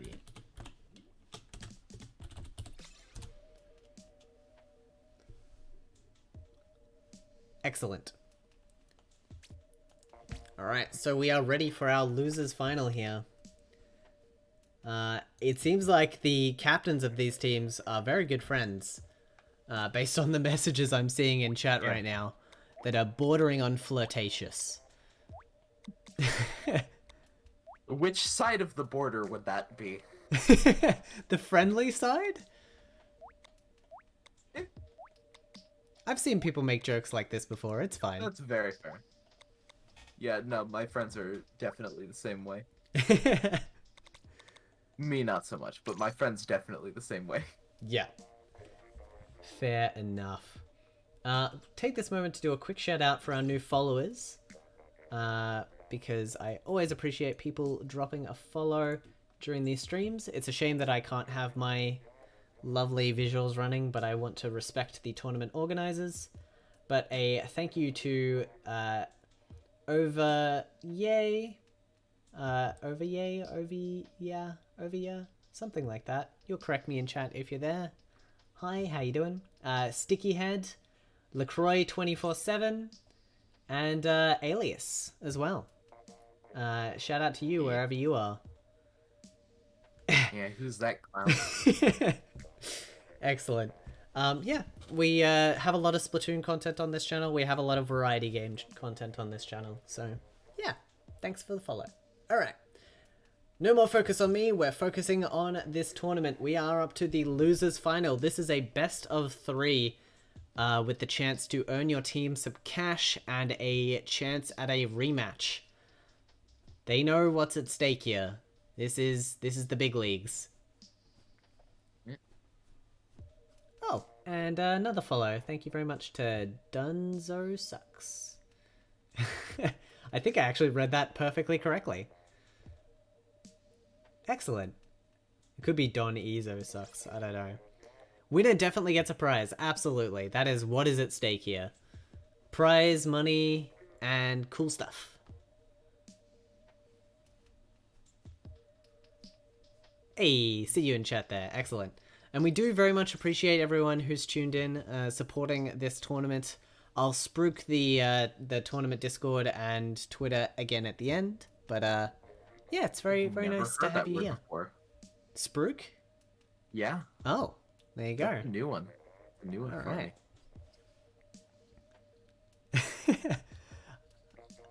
I believe I'm using it correctly.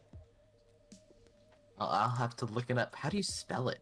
Sparook or Sparooking. Yeah. It came up. Austral slang. Oh, so that is. Yeah. I see. That would explain why I haven't heard of it. Ah, well, there you go. Make or give a speech, especially extensively or elaborately. Spiel, orate. All right. I did not know that was a regional one. That's a fun thing for me to learn. You wanna give a speech about Lobster Crossfire, yes one? You know I could. I've done it many times in the past. What is commentary if not just a long set of speeches? Yeah. Speeches about very relevant and happening topics. Okay, we are just one player away. Sorry, what was that? I cut you off. Current events, if you will. Yes, very current event. An event that's happening right now. All right. We are just waiting on one more player before we get this losers final started. It is going to be a very quick match once it's over with, so don't go anywhere. Quick because it's a best of 3, not quick because one of these teams is going to slaughter the other. I'm actually anticipating this to be quite close. In the meantime, apparently we need... Oh, never mind. You've been saved. You've been saved from chat. We have our teams here ready to go. Losers final. Let's have at it. The dangers of body spray. Unfortunately, I am not Kraken Mare, so I don't have the can of body spray. But holy cow, that was hilarious. Okay. Let me set up the rosters again. Just gotta remember who's on which team, because it's been a bit since I've seen both of these, but I know for a fact that this one is there, and this one is there, and this one is there, and this one is there. I don't recognize some of these, which is concerning to me. Let me check the rosters quickly.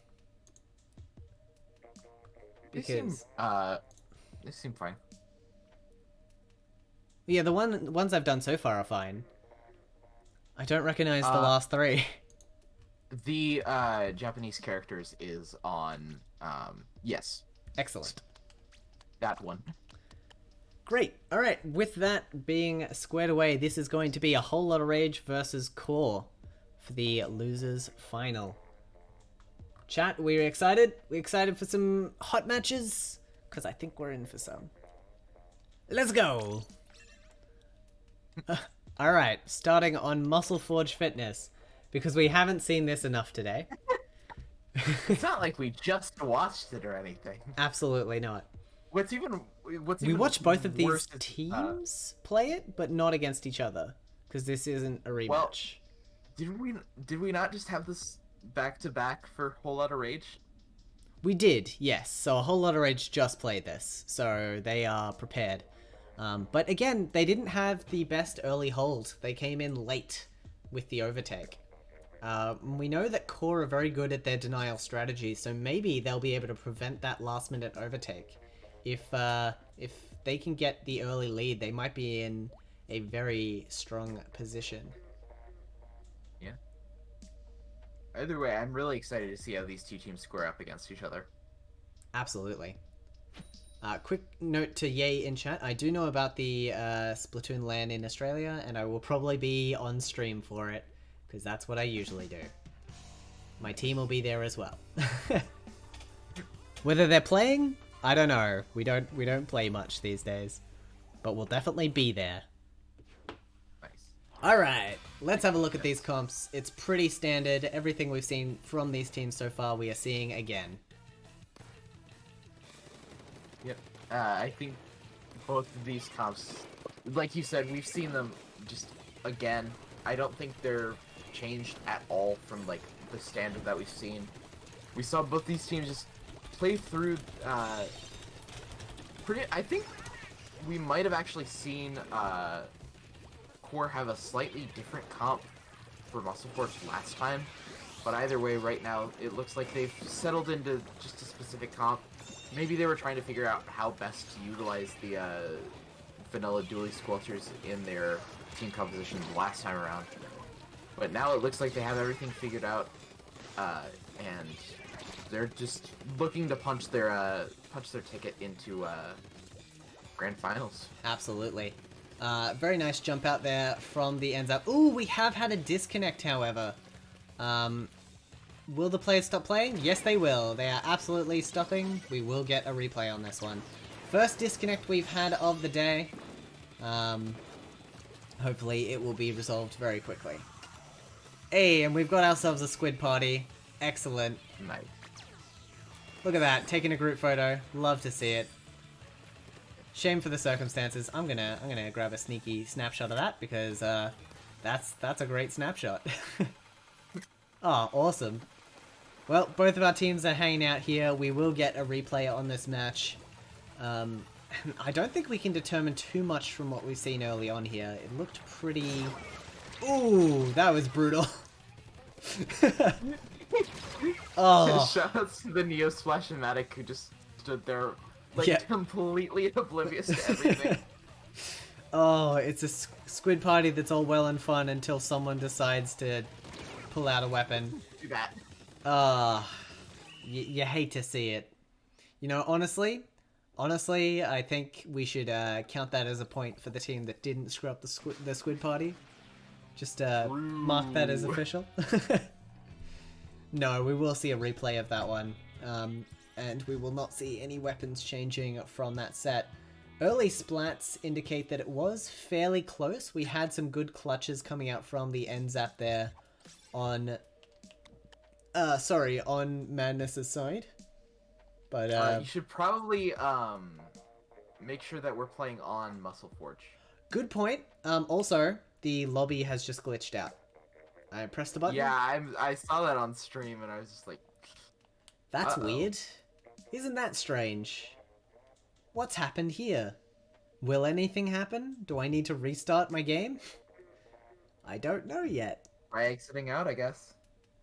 Alright. Can't press B. Yikes. Oh, here we go. Something's happening. That was me leaving.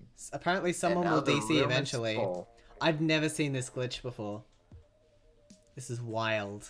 It's weird that it processed my disconnect, like, so much earlier than the actual disconnect. Hmm. Wild and crazy stuff here. Ye's familiar with this one? Alright. There we go. Communication error. Lovely. Alright, good. I will remake the lobby. Very quickly gonna change this over. I'll do the same password as before. The password, as always, is a word that is a pass.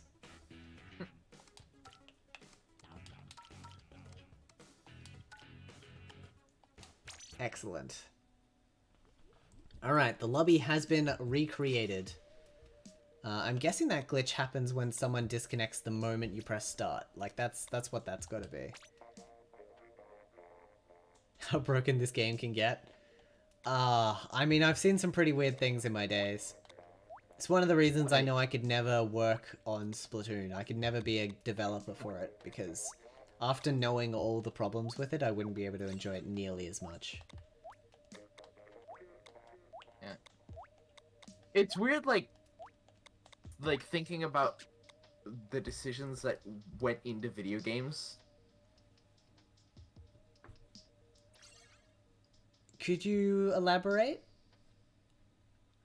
Like, just like thinking about like when a problem arises, deciding like what the best way to address it is, or just forgetting to address some things. I mean, error handling putting a is such a backward speed difficult cap on. field because, like, you are not your users and you will never see what every user is going to see. At least on a console, you can be like, okay, but everyone has a Switch, so no one's going to be running Linux or anything like that. But yeah, it is difficult to handle every situation when there are so many situations and cases that you don't know exist. Especially in the case of, like, what if someone disconnects the exact same frame that someone presses ready? It's like, well, I don't think that's very likely, so we just won't handle that. We'll just chuck it to the general network exception, and it'll be fine. And I guess that's what patching is for as well. One of my friends just sent me an edit of a movie poster. I can't get over it. I mean, I'm intrigued. Are you familiar with the movie? I think it's The Mitchells versus the Machines. It's an animated movie.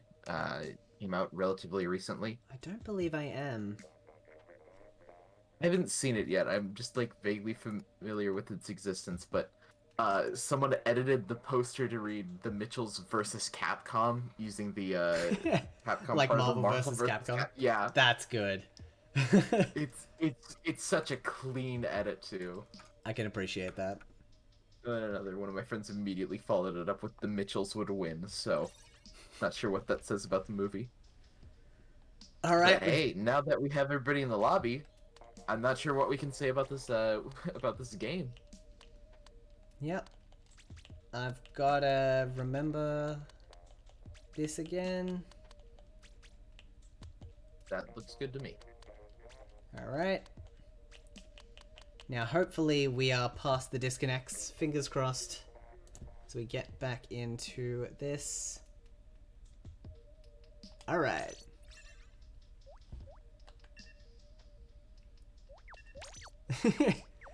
Oh dear. Oh, did I get it wrong? Or are we just dancing around? We shouldn't be changing comps. I don't think I got it wrong. I think they're just dancing around a little They bit. just dance around? Alright. That's fine, you can dance around. I'm sure I'll hear in chat if I've screwed that up very quickly. There ain't no party like a squid party, because the squid party don't stop, you know? Absolutely. Alright, same weapons, good, same gear, excellent. Let's do it. Yeah. That Neo Splash looks fresh. What do you mean? Like the gear set? Maybe. I'm just guessing. I'm not gonna throw allegations if I don't have evidence to back it up. We'll just play Oh, as you mean we like do. it new? Yeah. Yeah. Huh. That's okay. Anyway, it would be kind of odd for the Neo Splashmatic to keep playing in the CDS to disconnect so that they could just switch gear. Hmm. Yeah, I definitely don't think it was intentional. Alright, so we have what is looking like a very strong map control for a Whole Lotta Rage, taking down 3 of their opponents. They're going to be able to take lead here. They've got Ink Armor ready to go for the retake, so they should be able to position themselves very strongly here. Yeah, I'm getting tired. At first, I just completely forgot bombs existed. Saw an explosion in the center. I was just like, wait a minute, who's playing the Explosion? No Yeah. Explosion today. Ooh, and a Not lovely Explosion. retake. I wouldn't. Out of all the maps that we could see an Explosion on, Muscle Forge definitely seems like it would be a contender for one that I think that we could see. Yeah, Explosion it on. makes a lot of sense. There are a lot of little pockets for it to hide in, a lot of places that really benefit from its splash damage. Yeah, I definitely could see it. It looks like the members of Whole Lotta Rage are just getting their specials ready for their last minute overtake. They've not quite been able to get their specials ready in time, and now their opponent is throwing out specials in defense. Got Caden trying to face off against the Bamboozler, holding quite strongly. But eventually we do see members of Core going down with only 1 left standing.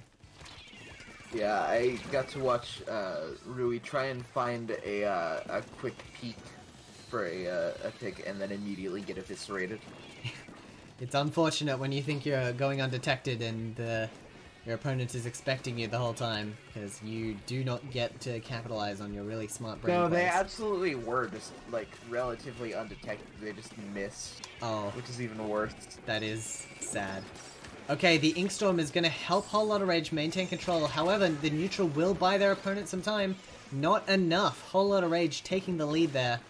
And still continuing to gain points. Interestingly, Caden wanted to camp out that jump. I think they would have been better service trying to get the zone back, because now they are out of time. Yeah, that team like not working out in Core's favor, and a whole lot of rage will take game 1. Game 1 of a best of 3 is a very nice little thing to take, because it means you have 2 chances to get into that final and your opponent only has 1. That is a huge differential, and I mean, looking at the splats here, it is not hard to see how that match went the way it did. We just saw some excellent work there on behalf of a Whole Lotta Rage. They will be very close to moving through. Take that off. And on the bright side, we won't see Muscle Forge for the rest of the set. Hooray! So yeah, this is best of 3 for losers. This is a Whole Lotta Rage very close to making it to the grand final. And we're going to Mako Mart for the first time on this stream. Finally. That is a long anticipated map. Based on what we know about these teams, how are you seeing this map playing out? I'm not entirely sure. I could see both teams just really having fun with this.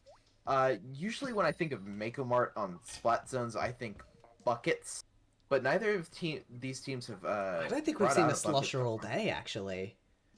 I think we saw the Tri-Slosher earlier, but I might also just be thinking of a low ink set. Yeah, no, I don't think we've had it. I do not Yeah, think we've no, had it. you're right. I'm thinking of the third set of low ink that I commented. There you go. So with that squared and away, we're not seeing any real comp changes here from these players. It's a very different map to what we've had before. Lots of little nooks and crannies to hide around, and some very important high ground to control. I've got a strong feeling that we're going to see a good amount of plays for a whole lot of rage here. They've got the weapons and specials to really dominate over those stacks, and I think that's going to prove pivotal. Yeah, I do think the E-Leader could be a big game changer on the side of Core, just because having the longest range on a map that can sometimes be a little bit hard to, like, really get into the it can be a little bit hard to push onto stacks sometimes, especially if you have a sniper that you have to watch out for. And Rui trying to play that role, but will eventually get driven off through a combination of just honest picks and some key missiles right there. Absolutely. Just Nautilus staying on Mat Note here as well is going to be such a hassle to deal with. It's in a very strong position. It's being backed up by armor, and that inkjet can pop out at any time. Yeah, just a really strong choice in general, but definitely being used to its full extent right here. This whole lot of rage does take the lead and continues to push down. Yeah, I definitely can see them holding this for the rest of the game at this point. We've got a lot of the members of Core just trying to build up special and find picks. E-Leader does find one, which means they're going onto this zone with 3 specials. It is looking like they might be able to get a retake here, and they do. Yeah, kind of surprised at the fact that nobody in the fight that I just saw died. It looked like there were 3 players all just overlapping each other, and none of them died. One of them jumped out at the last second. But Whole Lotta Rage not jumping out anytime soon. They retake the zone, and just, again, showing their strong map control. Ink Armor's going to be coming out soon as Yamin is able to gather it using the spare areas in the back of their spawn. And now with that the Ink Armor's out, these missiles might not be able to get pushed off, but Rui finding a crucial pick right there, and that will allow Core to take over the zone. A synergy I didn't realize until now that I just saw in full action. The point sensor teaming up with the E-Leader to get picks on totally stationary enemies. Usually you can just hide in a lot of the nooks on this map, but if you're marked with point sensor, the E-Leader can light you up from anywhere, and is proving to be quite nice in getting a few picks on this map. Yeah, point sensor is mad underrated. I think part of it is just there aren't that many good hits using it. Because like the only like couple of weapons that I like distinctly remember it on are the VDS, just the vanilla splatter shot, and I believe the Heavy Splatling Remix has it as well. Oh yeah, but and it's the never, Booyah like- Bomb as well. Honestly, Heavy Remix is a very nice kit. Yeah, it's a really good backline kit. I'm surprised we don't see it more often in these tournaments. Though I suppose if you've already got 1 point sensor, you probably don't want to be sacrificing too much damage on a second. This is the last chance for Core to push in. They unfortunately are not quite able to maintain control. Their last player going down. That is going to be Core out of this competition, and a whole lot of rage moving on for the rematch in the grand finals. It's the match that I would have loved to see on stream round 1, but I'm very, very glad we're gonna see it here. 7 games to work with, best of 7, and if Whole Lotta Rage is able to find the victory, then we're gonna go into another best of 7. I will say this was my initial pick for grand final, but it wasn't a particularly You are challenging correct. pick. Like out of the teams is here, fair. we had 2 returning teams that had proven to be very strong, and it makes sense that it would be these 2. We've got the And that's not standings to up now. discredit any of the other teams that played No, tonight. not at all. It's Everybody, just that, like, the high profile of these teams is so much to come up against. They've done a good job in contesting them, but like looking at the score lines between these teams, we haven't had a like a hot contest since round 1, and it was our 2 top teams that had it. Ah. All right, so yeah, this is our scoreline here. We can see a whole lot of rage, sweeping losers bracket very quickly in a series of 2-0s, and what's in a hey-ho? After a tough match against a whole lot of rage early on, we're able to sweep winners against some very strong competition. I really thought sleeping were going to give whole lot of rage a taste of their own medicine, but it didn't end up coming out that way. We've got the lobby up and ready to go. It's grand final time. Yep. Let me just reset the maps here. So we are moving into our best of 7 grand finals. It is a if our winners win, they can take it out in the single best of 7. If our losers bracket are able to win, there is a bracket reset, which means we could see anywhere from 4 to 14 games of Splatoon. Yep, that's how that works. So quite the range here. If it's only 4 games, they are going to be very hard fought 4 games, because we know these teams fight hard for these tournament prizes. Both of our teams now prize winning as well. They have successfully earned themselves a spot in the grand final, and because of that, they are remunerated for their efforts. But this is more a matter of pride at this point. We've got Hey-Ho going for their 12th win, and a whole lot of rage are usually their final stepping stone. Yeah, I don't want to confirm or deny anything, but I think 3rd place might also be receiving something. Ooh, I'm that's not nice. sure about that. That does happen sometimes. It is not unheard of. Let me have a look at the announcements quickly. I'm scrolling up. No, it doesn't appear there is a 3rd prize this time. I see where my confusion was. Yeah, there has been in the past, but if we want to get more 3rd prizes, we really need to boost those team numbers. So when we come back, if you know anyone that plays the Dually Squelchers at least casually, you have a good chance in this tournament. You can absolutely join this tournament and try and make it to the finals. What's in a hey-ho? They're tough, but you only need to make it to 2nd to make some prize money. And they're not always here. Whole lot of rage also. They're here most of the time. Not always, though. You might have a chance. Recommend you give it a go. Alright, I'm going to quickly set up our finals screen here, because it is grand finals time. And, you know what? Carp were our... I didn't realize this, but Carp were actually our finalists last week against a whole lot of... Oh, sorry, what's in a hey-ho? I keep saying a whole lot of hey-ho. It's not correct. They managed to go 2-4 against what's in a hey-ho. So, like, rounds can be taken here. This is not an unachievable goal. It is going to be tough, but it is not unachievable. I definitely think a whole lot of rage. Like, they've been in the finals before. They can do this, and they know their opponent is not infallible. We've seen that in round 1. This could easily go either way. Yeah. There we go. Alright, scores are on screen in the very cheap, budgety way that I usually do it. One day, I will get some money and actually take some time to develop something good. But for now, this will do. This will do, just so we can keep track. It's a long set, and I don't want people to have to keep asking in chat what the score is. I'm happy to tell them, but I'd rather save them the effort. So, these are your scores. Okay. We are just waiting on, I believe, 2 members of What's in a Hey-Ho, and we will have our grand final underway.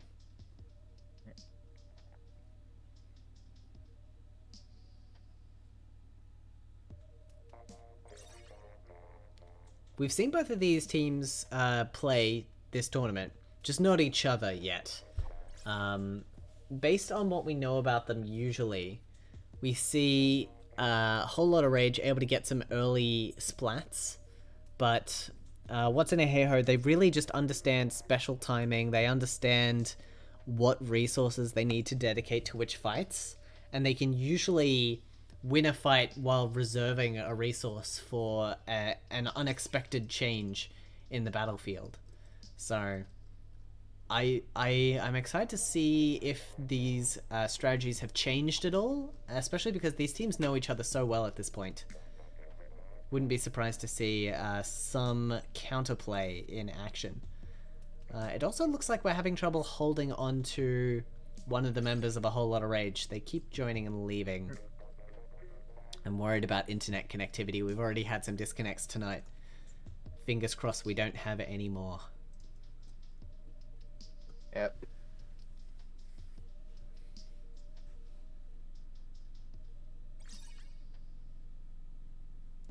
No, we'll jump to this screen for a bit. Just because it's a lovely title card. Do you have anything you wanted to discuss before this final match gets underway? Not really. As soon as you said that, I, for whatever reason, thought of a CS:GO tournament I was watching the other day, where the email from Twitch, came out like in the middle of the tournament, or maybe not in the middle of the tournament, but like it was like fresh. So I got to listen to their stances on hot tub streams for a bit. That was fun. I see. I'm vaguely familiar with the term hot tub stream, and I don't think it's something we'll be discussing. Yeah, probably not. But hey, that's good to know. They did something about it. It's not what a lot of people wanted to see, but like at the very least it's not just like they ignored it.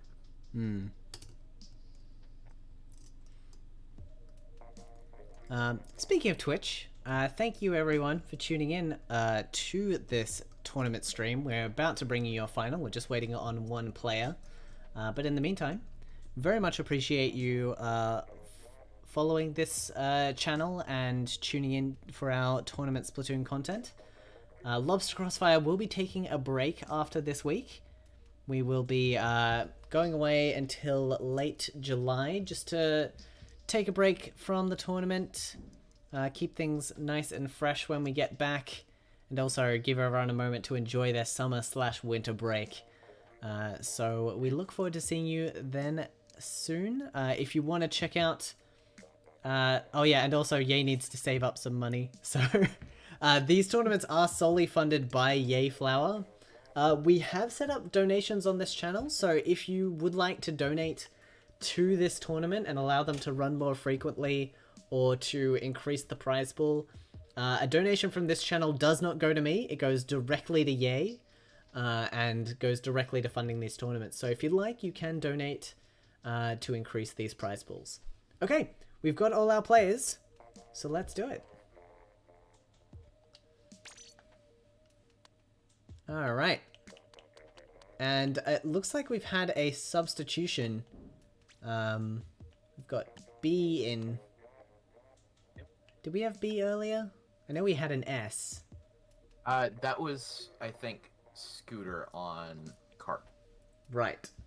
Okay, in that case, I believe these teams look correct.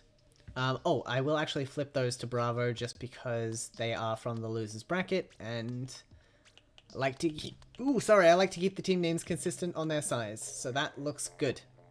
Awesome. Here we go, Grand Finals. Let's do it. Manta Maria up first.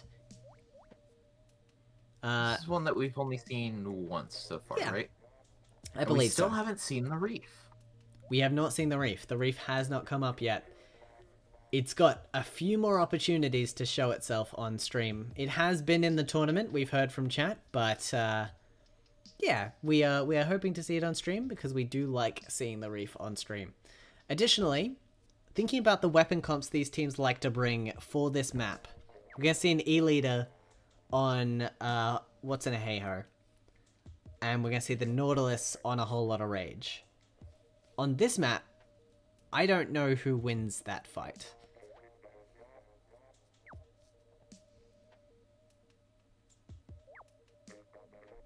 I don't really know either. I do know that this is definitely going to be a very interesting game, regardless of who wins the individual fights between members. Oh yeah, no, for sure. Both teams are going to be giving their all on this. We know that they know how to get these last second stops. So, we'll see what we can do. Oh, there you go. Ye has also mentioned that our streams for these tournaments are being archived on a YouTube channel, so you can check out previous Lobster Crossfires if you would like to do so. Alright, here we go. Exactly what we'd expect from these comps. No surprises whatsoever.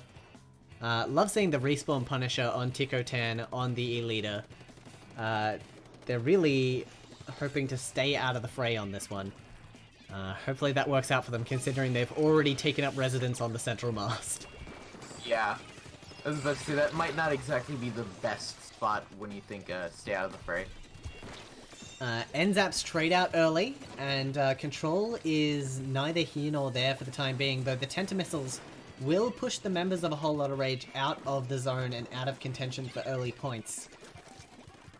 And knowing what's in a Hey-Ho, they are going to be rushing hard and fast to keep their opponent as far away from the zone as possible. Yeah.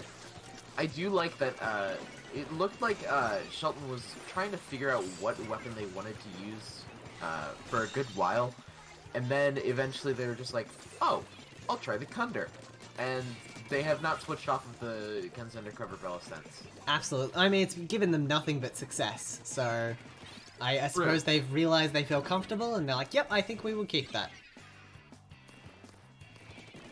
Okay, we have a lead change here, and a Whole Lot of Rage are getting some decent points on the board. Sui just trying to displace their opponent with suction bombs so that they can dive underneath. They've managed to make it up onto Bunker, but unfortunately taken out by an errant splat bomb. Ooh, but that's not what you like to see. A dodge roll that doesn't quite make the distance. And a Whole Lot of Rage are down a player they should not be down. Yeah. I've seen a lot of sharking from Sui throughout this entire tournament. They were sharking the mast. That is an interesting sharking position. Like, just on the side of the mast, just waiting, and they almost got like 3 kills off of it. Wow. Well, no doubt that had something to do with the fact that now we have What's in a Hey-Ho in full control of this map. We've got a Whole Lot of Rage just probing different areas to see which one can be re-entered the easiest. The Tenta missiles reveal to them that their zone is accessible, and they're pushing in, but unfortunately, they are not getting the splats they need. Shelton doing a great job with that Kensa undercover at front, and really just buying their team time more than anything. That being said, that is the entirety of Hey-Ho taken down. The ink mine not enough to establish in neutral, and with that, they should be able to take lead here if they can clear this penalty. And that's not really something that we've been used to seeing. Hey-Ho going like all 4 members down, especially just given how strong they are as a team. And even then, Hey-Ho's still having to jump back a little bit. Only jumping back to the E-Leader though, so it wasn't actually that far. And Hey-Ho's still in a good position to push forward.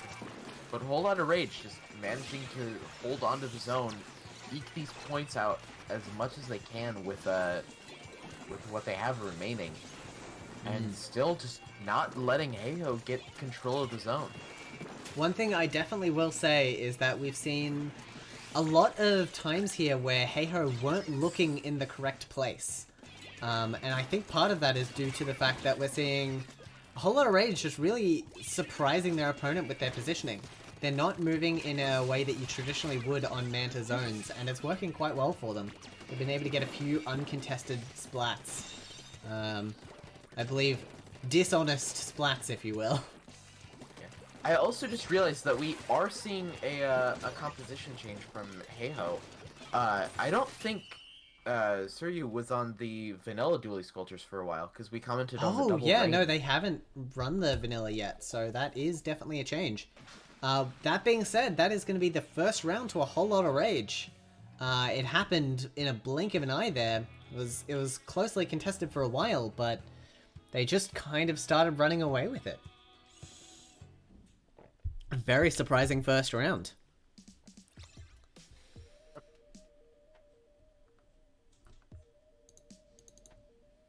But yeah, whole lot of rage just looking very strong throughout the back half of that game, and just managing to hold on to the map in a way that we haven't really seen a lot of teams be able to do against not whole lot of rage, Hey ho. against Heiho. Yeah, Yeah, I'm quite impressed with that round.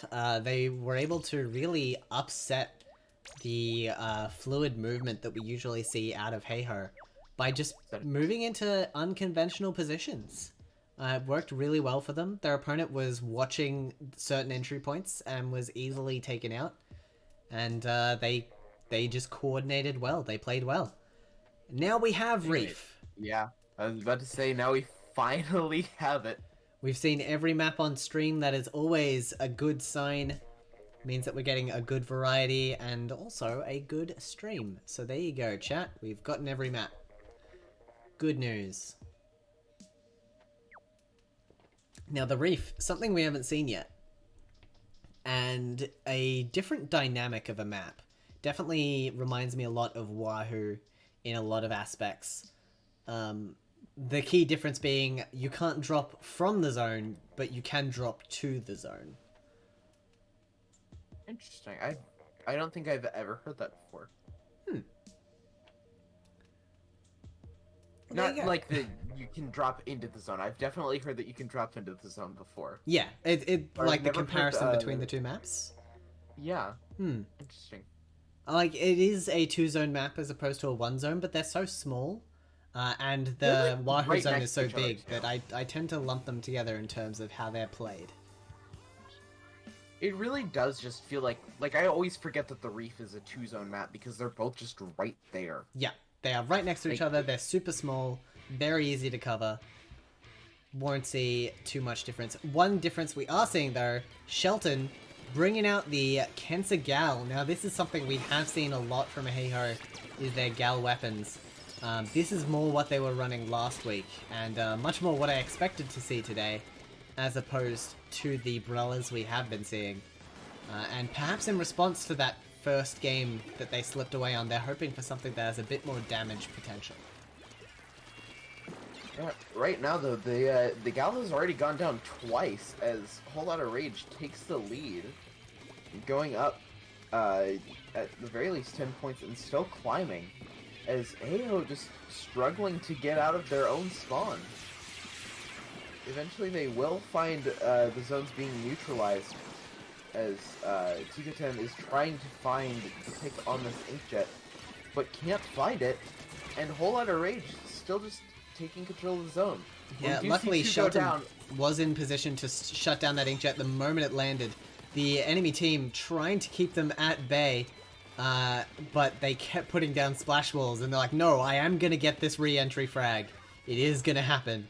And with that, we are seeing Heiho in a very strong position, and Suryu, as always, sharking in a very good spot. Yep, and they're back on the CDS this time, as opposed to the vanilla dually squelcher, just opting for the Sting Storm to just help pressure Whole Lotta Rage just a little bit more. Missing the flank on the Inkjet, that could have been just a very easy pick for Suryu right there. Won't find it, but will find the bomb on the Inkjet coming back down, as I blinked for 1 minute and Heiho took the lead.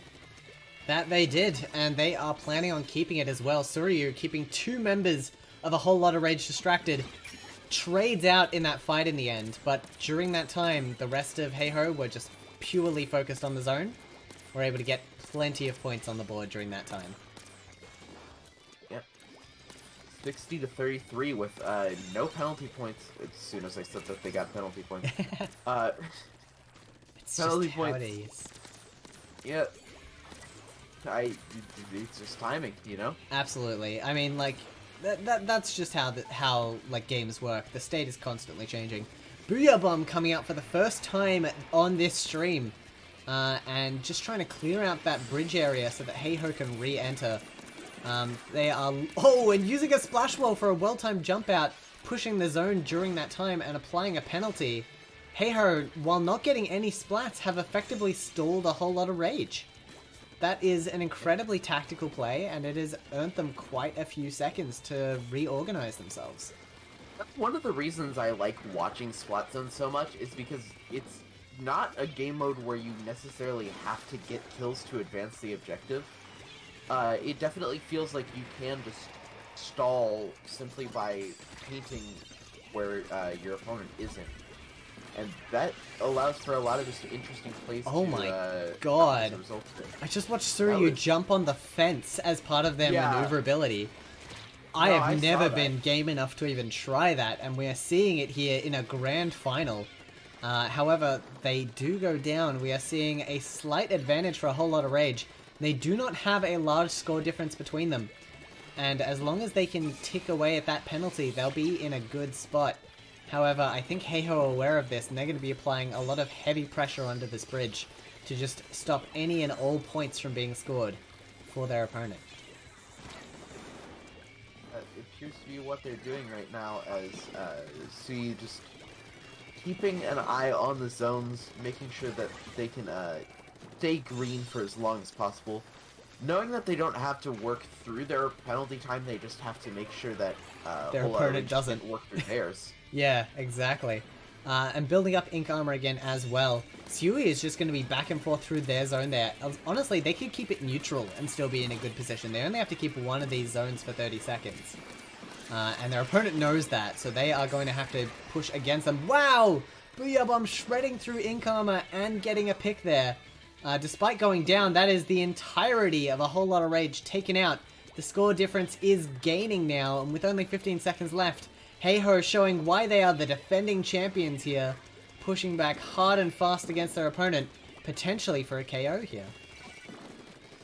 Yeah, last-ditch effort coming out on the side of Whole Lotta Rage. It looks like they might have the opportunity to actually take the zones again, but they are going to go down a member. Shelton's going to find 2, and that will seal it for Heiho, tying the score up at 1-1 in this grand finals. Yeah, I mean, we definitely saw a whole lot of rage there, throwing everything at that last zone. And Heiho, rather than trying to fight them on the way in and potentially losing players, they let them take it and moved in for a flank. And because of that, the opponent had just spent everything trying to get the zone, met no resistance, and then the armor wore off and they were sitting ducks. That is incredible to see. Like, that's what I'm talking about with special awareness. Heiho just have an understanding of how to play around these strategies. They know exactly what they need to do to stop an overtime takeover, and they did it flawlessly. So, Heiho tying the score up at 1 apiece in this grand final set as we go to Inkblot Art Academy, a map that both teams have looked very, very good on. From what we have seen it quite a few times, yeah. Based on experience for this map, I'm leaning towards a whole lot of rage on this one. I feel like they know how to play around their opponent's weapons on this map better. They'll be moving behind the center obstruction a lot more, and I think they'll be just trying to hold their half of the zone more often than not, and then when their opponent tries to extend to clear them out, that's when they'll pounce. Because, like, realistically, the weapons that are on Heiho here cannot paint both sides of the zone without changing their positioning and maybe moving into a less than favorable position. So I'm anticipating some kind of a bear trap.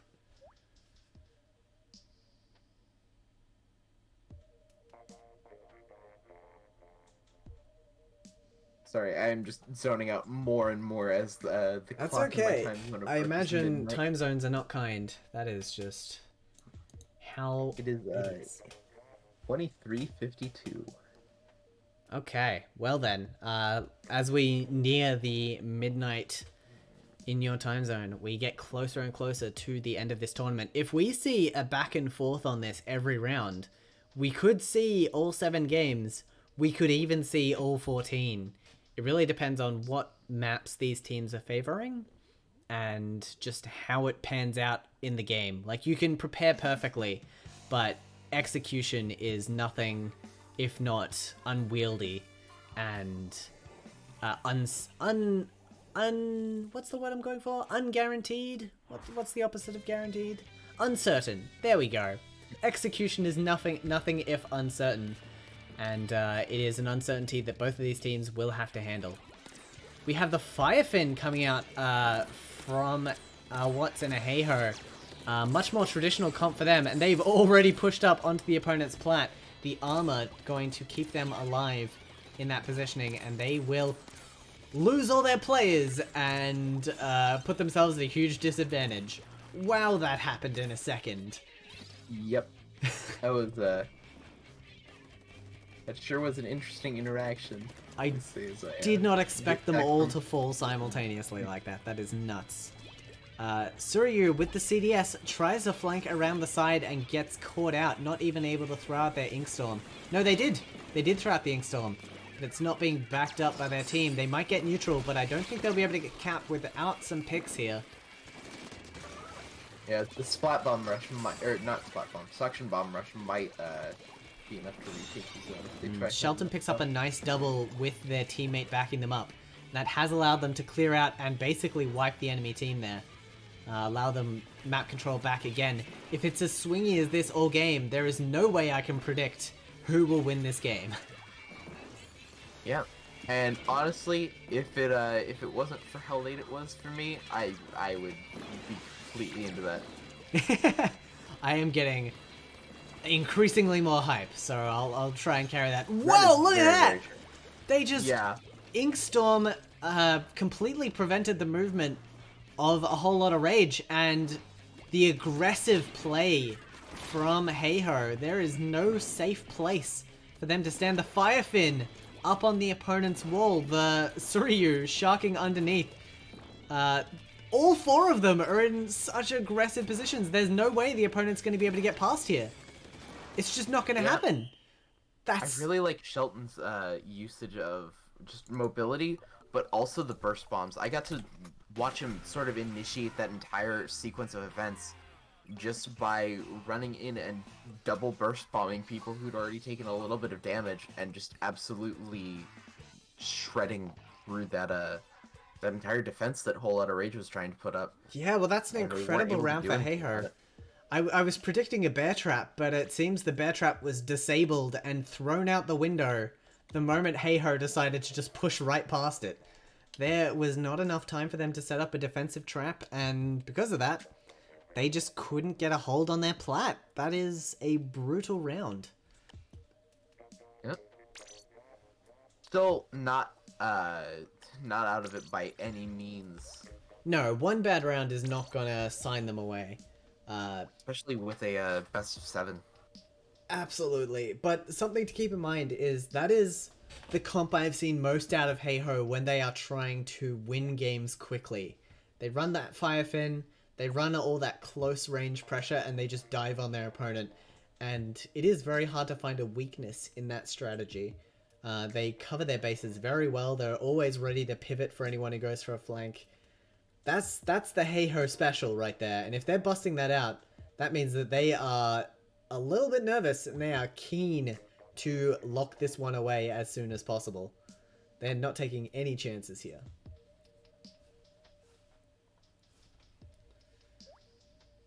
You know what? You know what? I'm not going to ever get tired of seeing this tournament, though. Yeah. Muscle Forge. Oh boy, I am. You know, Muscle Forge is nice, but Muscle Forge splat zones has always been like a bit weird because the zone goes over the lip and makes it very vulnerable for booyah bombs. Yeah. The zone is immediately shootable from spawn. The zone is hard to access because the direct entry point is a grate that your opponent can easily cover. Like, it's just a bit painful in terms of like Splatoon maps. It's great to watch, but like, if you've got to play it, you've got so many things you have to keep in mind, or you can just fall apart. I think this calls for a fancy hydrate. Ooh, a fancy hydrate. Pinky's out. Here we go.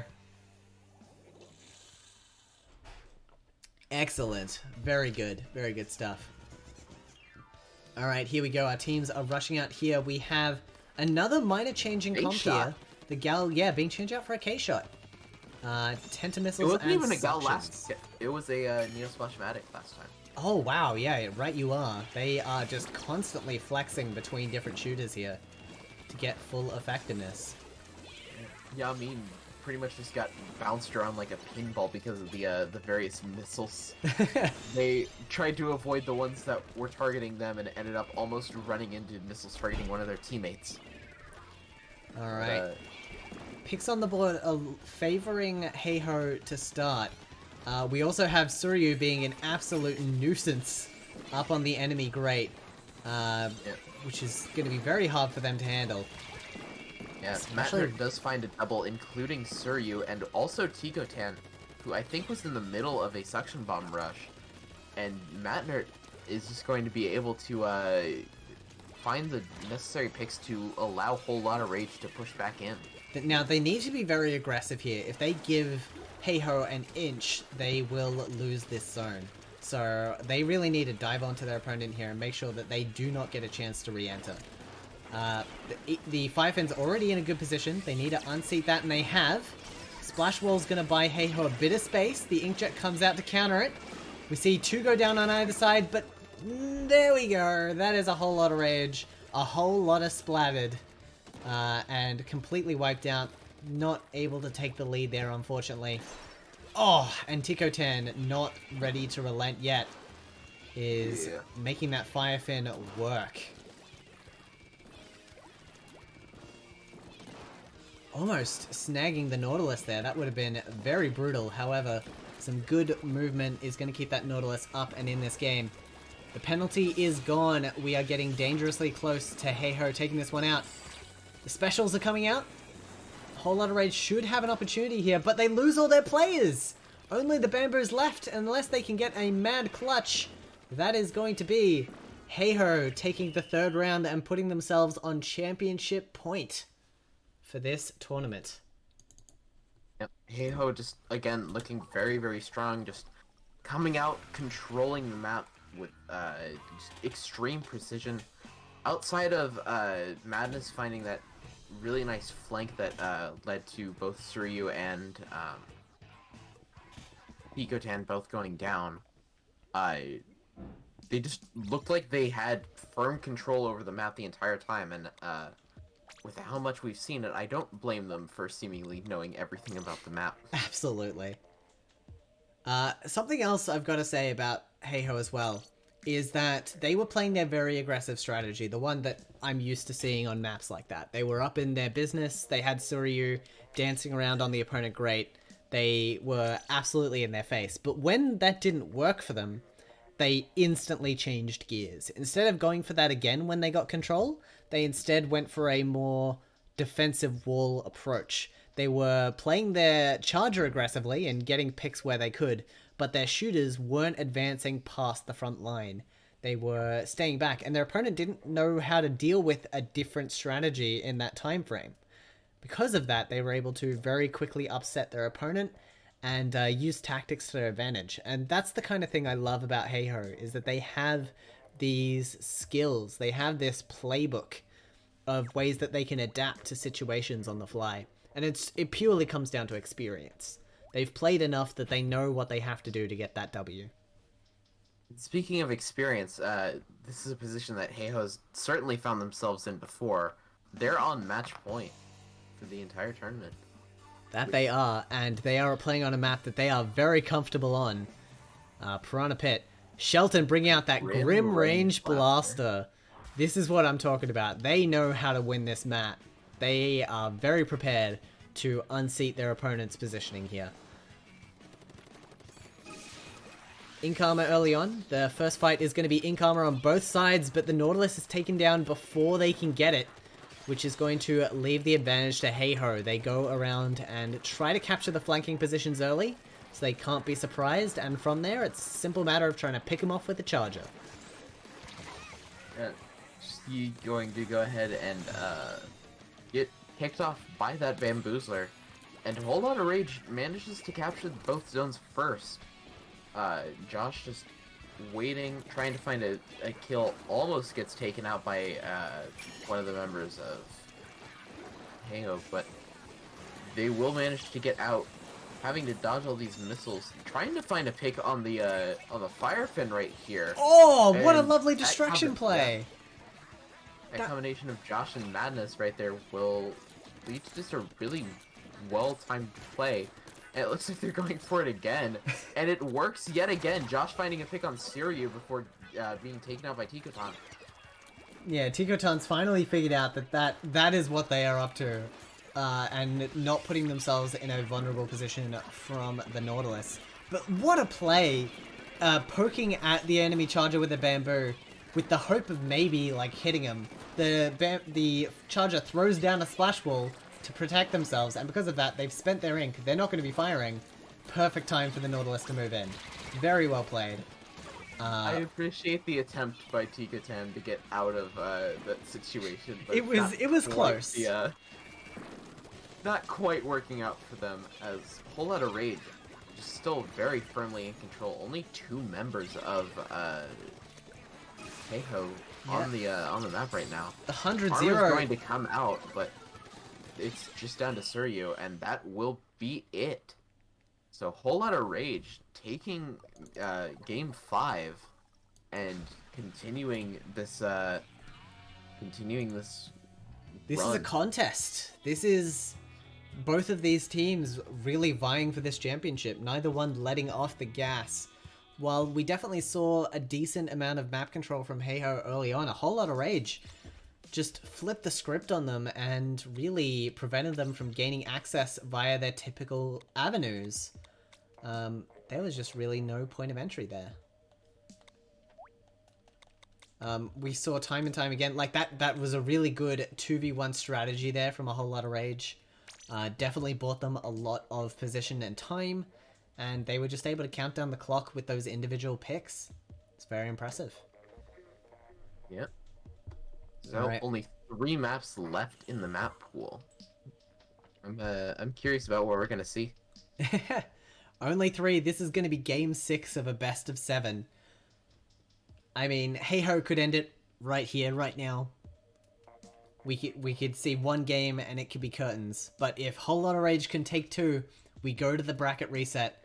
We set things up again once more, and we continue this like contest of champions. Both of these teams well known in this tournament. Whole Lot of Rage, I think they might have a win under their belt. It's been a lot of games, so it's hard for me to remember exactly if they have, but anytime they can take a round off of Heiho is a triumph that they can take with them after this tournament is over. Plus they get some cash, so that's always nice too. We're waiting for Madness to rejoin the lobby. Not sure where they went off to. Apparently we've got a BRB for 3 minutes. So we will take a 3-minute siesta. It's not much of a siesta if it's only 3 minutes, but I don't know. I could take a good 3-minute power nap if I wasn't absolutely sure that I wouldn't wake up from that for a good while. Nikki, that's a great question. Do we know who B is on the side of Madness? Do we know which gamer that is? What? See if I can check the roster. Just trying to figure out who B is on the side of Whole Lot of Rage. It's not Mad. It's Madness's team. It's not Madness, but it's Madness's team. Madness, Josh, Domo, Nylon. Those are the 4 players we have registered. So it's one of those 4, if that helps you, chat. Someone knows. Biscuit? Apparently Biscuit. I believe Biscuit. I don't think it's Biscuit. Because Biscuit would probably be playing the Nautilus, Yeah, that is the weird thing, right? Like, they're not... and we've seen Madness on the Nautilus a lot. Yeah. Also, I think Biscuit plays. We've seen Biscuit in Lobster Crossfire before, but I don't think they played with Whole Lotta Rage. I actually remember them playing against Whole Lotta Rage a while ago. Hmm. They put Biscuit on CDS because no one else. Interesting. I can believe it. That might be Biscuit. I do think I remember them using just the B tag. I know Biscuit is flexible enough to do something like that, so it very well could be. Right. Okay. That sounds fine by me. Yep. I will accept what you have said as fact until I see evidence as otherwise.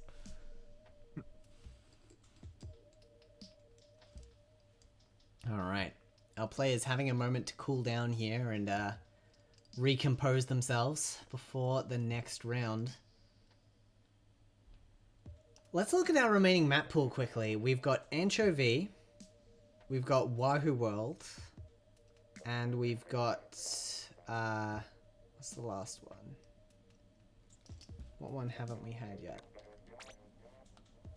I know it's on the other page. Mako Mart, right. Based on what we've seen from these teams so far, which map do you think each team could win? Or, like, who would win if it was Wahoo? We'll start with that.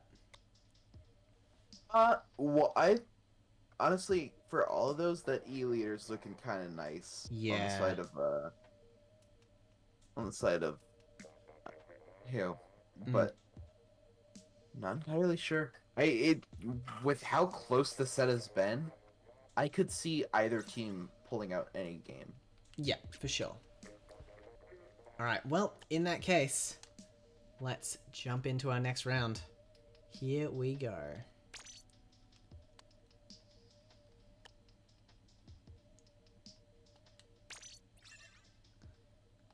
It's Wahoo World. Alright. I'm glad I didn't have to predict anything. I just kind of give a vague answer about an E-leader. I mean, yeah, I noticed that, and I appreciate it. Like, not having to pick favorites is a good rule of a commentator. I mean, I already know which one I'm rooting for, if not purely for selfish interests. Okay, well, we will keep that undisclosed. We know that Heiho can play quite aggressively, and when we played the Reef, we saw Heiho just trying to hold their zone to extend out the timer. Yeah. We could see that again here, honestly. We know that they can move themselves forward and play quite aggressively. And there are many avenues in which you can do so on this map. Like, it's not too hard to get up into your opponent's grill and keep them away from the zone, considering there are only really 2 points of access. Unless they want to take the really long way around. So, yeah. This is definitely something Heiho can do. But if we've seen anything from A Whole Lotta Rage, it's that they can very clearly upset strategies that Heiho hold dear and treasure. And if they can really keep that E-leader busy, or Firefin, depending on what comes out, they will be in a good spot. Yep. Either way, we're just waiting on Josh to ready up, trying to figure out which bamboozler they want to play. And we can get going. Alright, here we go. This is championship point for What's in a Heiho. If they take this one, they are the champions. However, Whole Lotta Rage, 2 points off of a bracket reset. Tantalizingly close. Comps are looking pretty set in stone. We have the E-leader for A Whole Lotta Rage, as well as the Nautilus. Whereas the Firefin is going to be the Charger representative for Heiho.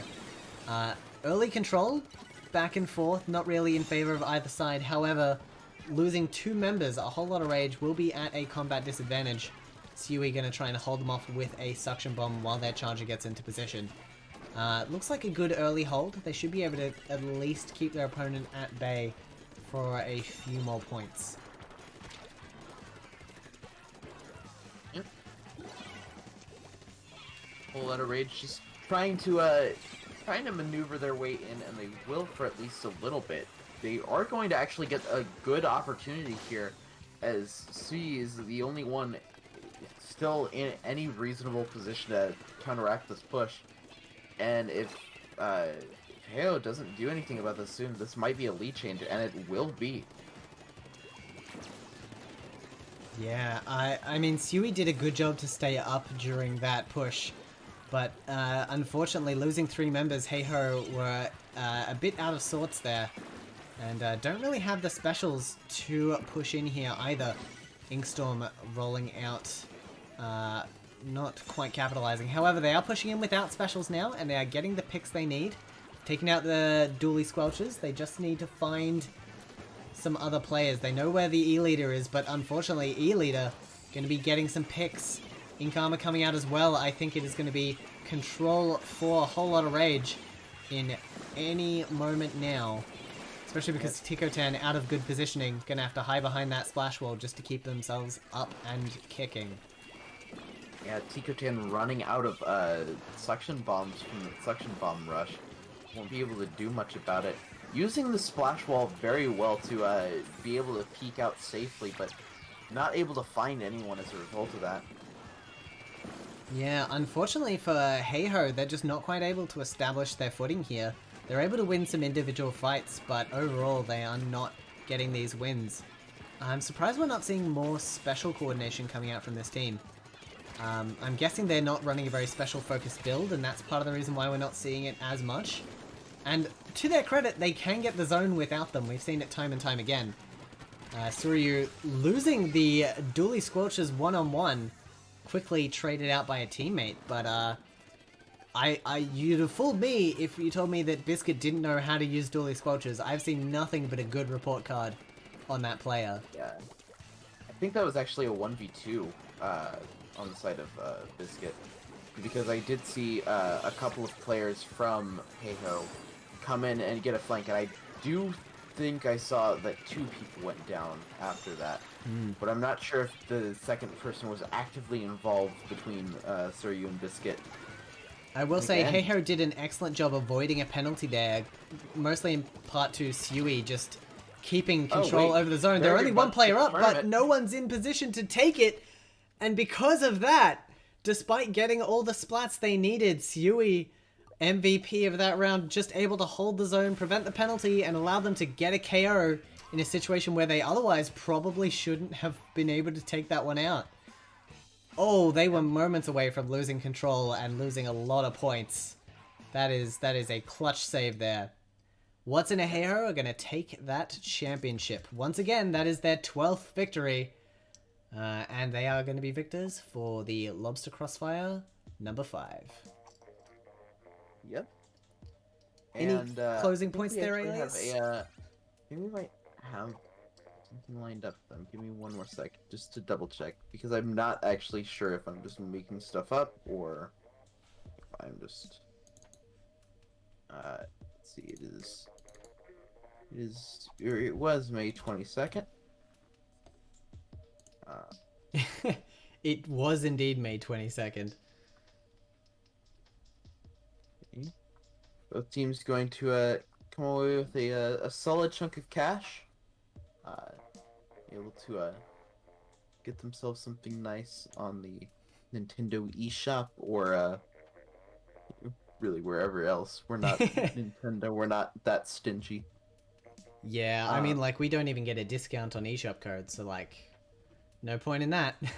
Yeah, so as Ye is pointing out, this is going to be the last Lobster Crossfire for a while. We are taking a break. We'll be back late July. If you want to see more Splatoon in the meantime, the Lobster Crossfire Discord server will be running League Rush every 2 weeks as normal. They run on the off week for this, so next week you could check out League Rush. It's a fun low-stakes competition to see who can get the highest league power during a time period. It's monthly, I'm finding out. I thought it was fortnightly, but that shows me what I know. It is indeed monthly. So you can check out the Discord server for more details on that. Clearly, I need to do that because I'm not exactly sure how often it runs. So there is that available to you. There is also the Lobster Crossfire Twitter. You can give them a follow to find out when Lobster Crossfire comes back. It will be back better than ever with some fun new teams, I'm sure. And as always, I'll be here to stream that when it comes back as well. So if you're following this channel, you'll be aware of when I am streaming. I think that's all the spruiking we have to do for this tournament. Alias, if you have any closing thoughts? I'm tired. That is totally fair. Big shout out to the mods for running this tournament. I know that with Random actually participating this week, things have been a bit tighter, but also great to have extra participants in the tournament as well. So great shout outs to Yayflower and our other mods for keeping everything running smoothly. This is an international tournament and it is not without our difficulties, so to have it run as smoothly as it has was rather incredible, and we're very thankful to our players and organizers for making that run as quickly as it has. Alright, I'm gonna go ahead and assume that is everything we need to cover. Yeah, I think that's it. I'll let you go get some sleep. How's that sound? Good. Excellent. I need to resolve another situation with my my teammate who actually did not know what spruiking was. Ah, there you go. I didn't know it was a local term, but there you go. Apparently it might be even more local than I thought, because there's another person from Australia in the team server, and they seem to know what it was. Interesting. It's odd. Yeah, I don't even know how I know the word, but like... Anyway, that's gonna be it from us. That's enough spruiking from us. Yes, enough spruiking. I always thought spruiking was like specifically promoting something as well. That's the connotation I use it for. I think that is... I still have the definition. Because that just said like orating or like giving a speech. A spruiker is someone who tries to persuade people to buy something. There you go. That's what it would be. Dishonest or exaggerated way. Well, we can ignore that connotation for now. Oh my goodness, I didn't know that it had that kind of connotation. My goodness. All right, yep. Last thing we'll shout out the YouTube channel. If you ever want to catch up on these Lobster Crossfire events, we are uploading the VODs on there. They're only available on my channel for 2 weeks, unfortunately. So if you want to see any of the previous Lobster Crossfires, that'll be the place to check them out. The link for that will be on the Twitter channel, in the Discord, and maybe in this chat if we are proactive enough. That's the last thing on my list. Thank you very much for tuning in. Thank you for supporting a local homegrown Splatoon community event. It's always nice to have people in chat and on stream watching these events. I've been Yesown. My co-commentator Alias is very tired but also very professional. And we will see you for a future Lobster Crossfire in the future, and maybe some other Splatoon streams. Who knows? All right. Take care, everyone.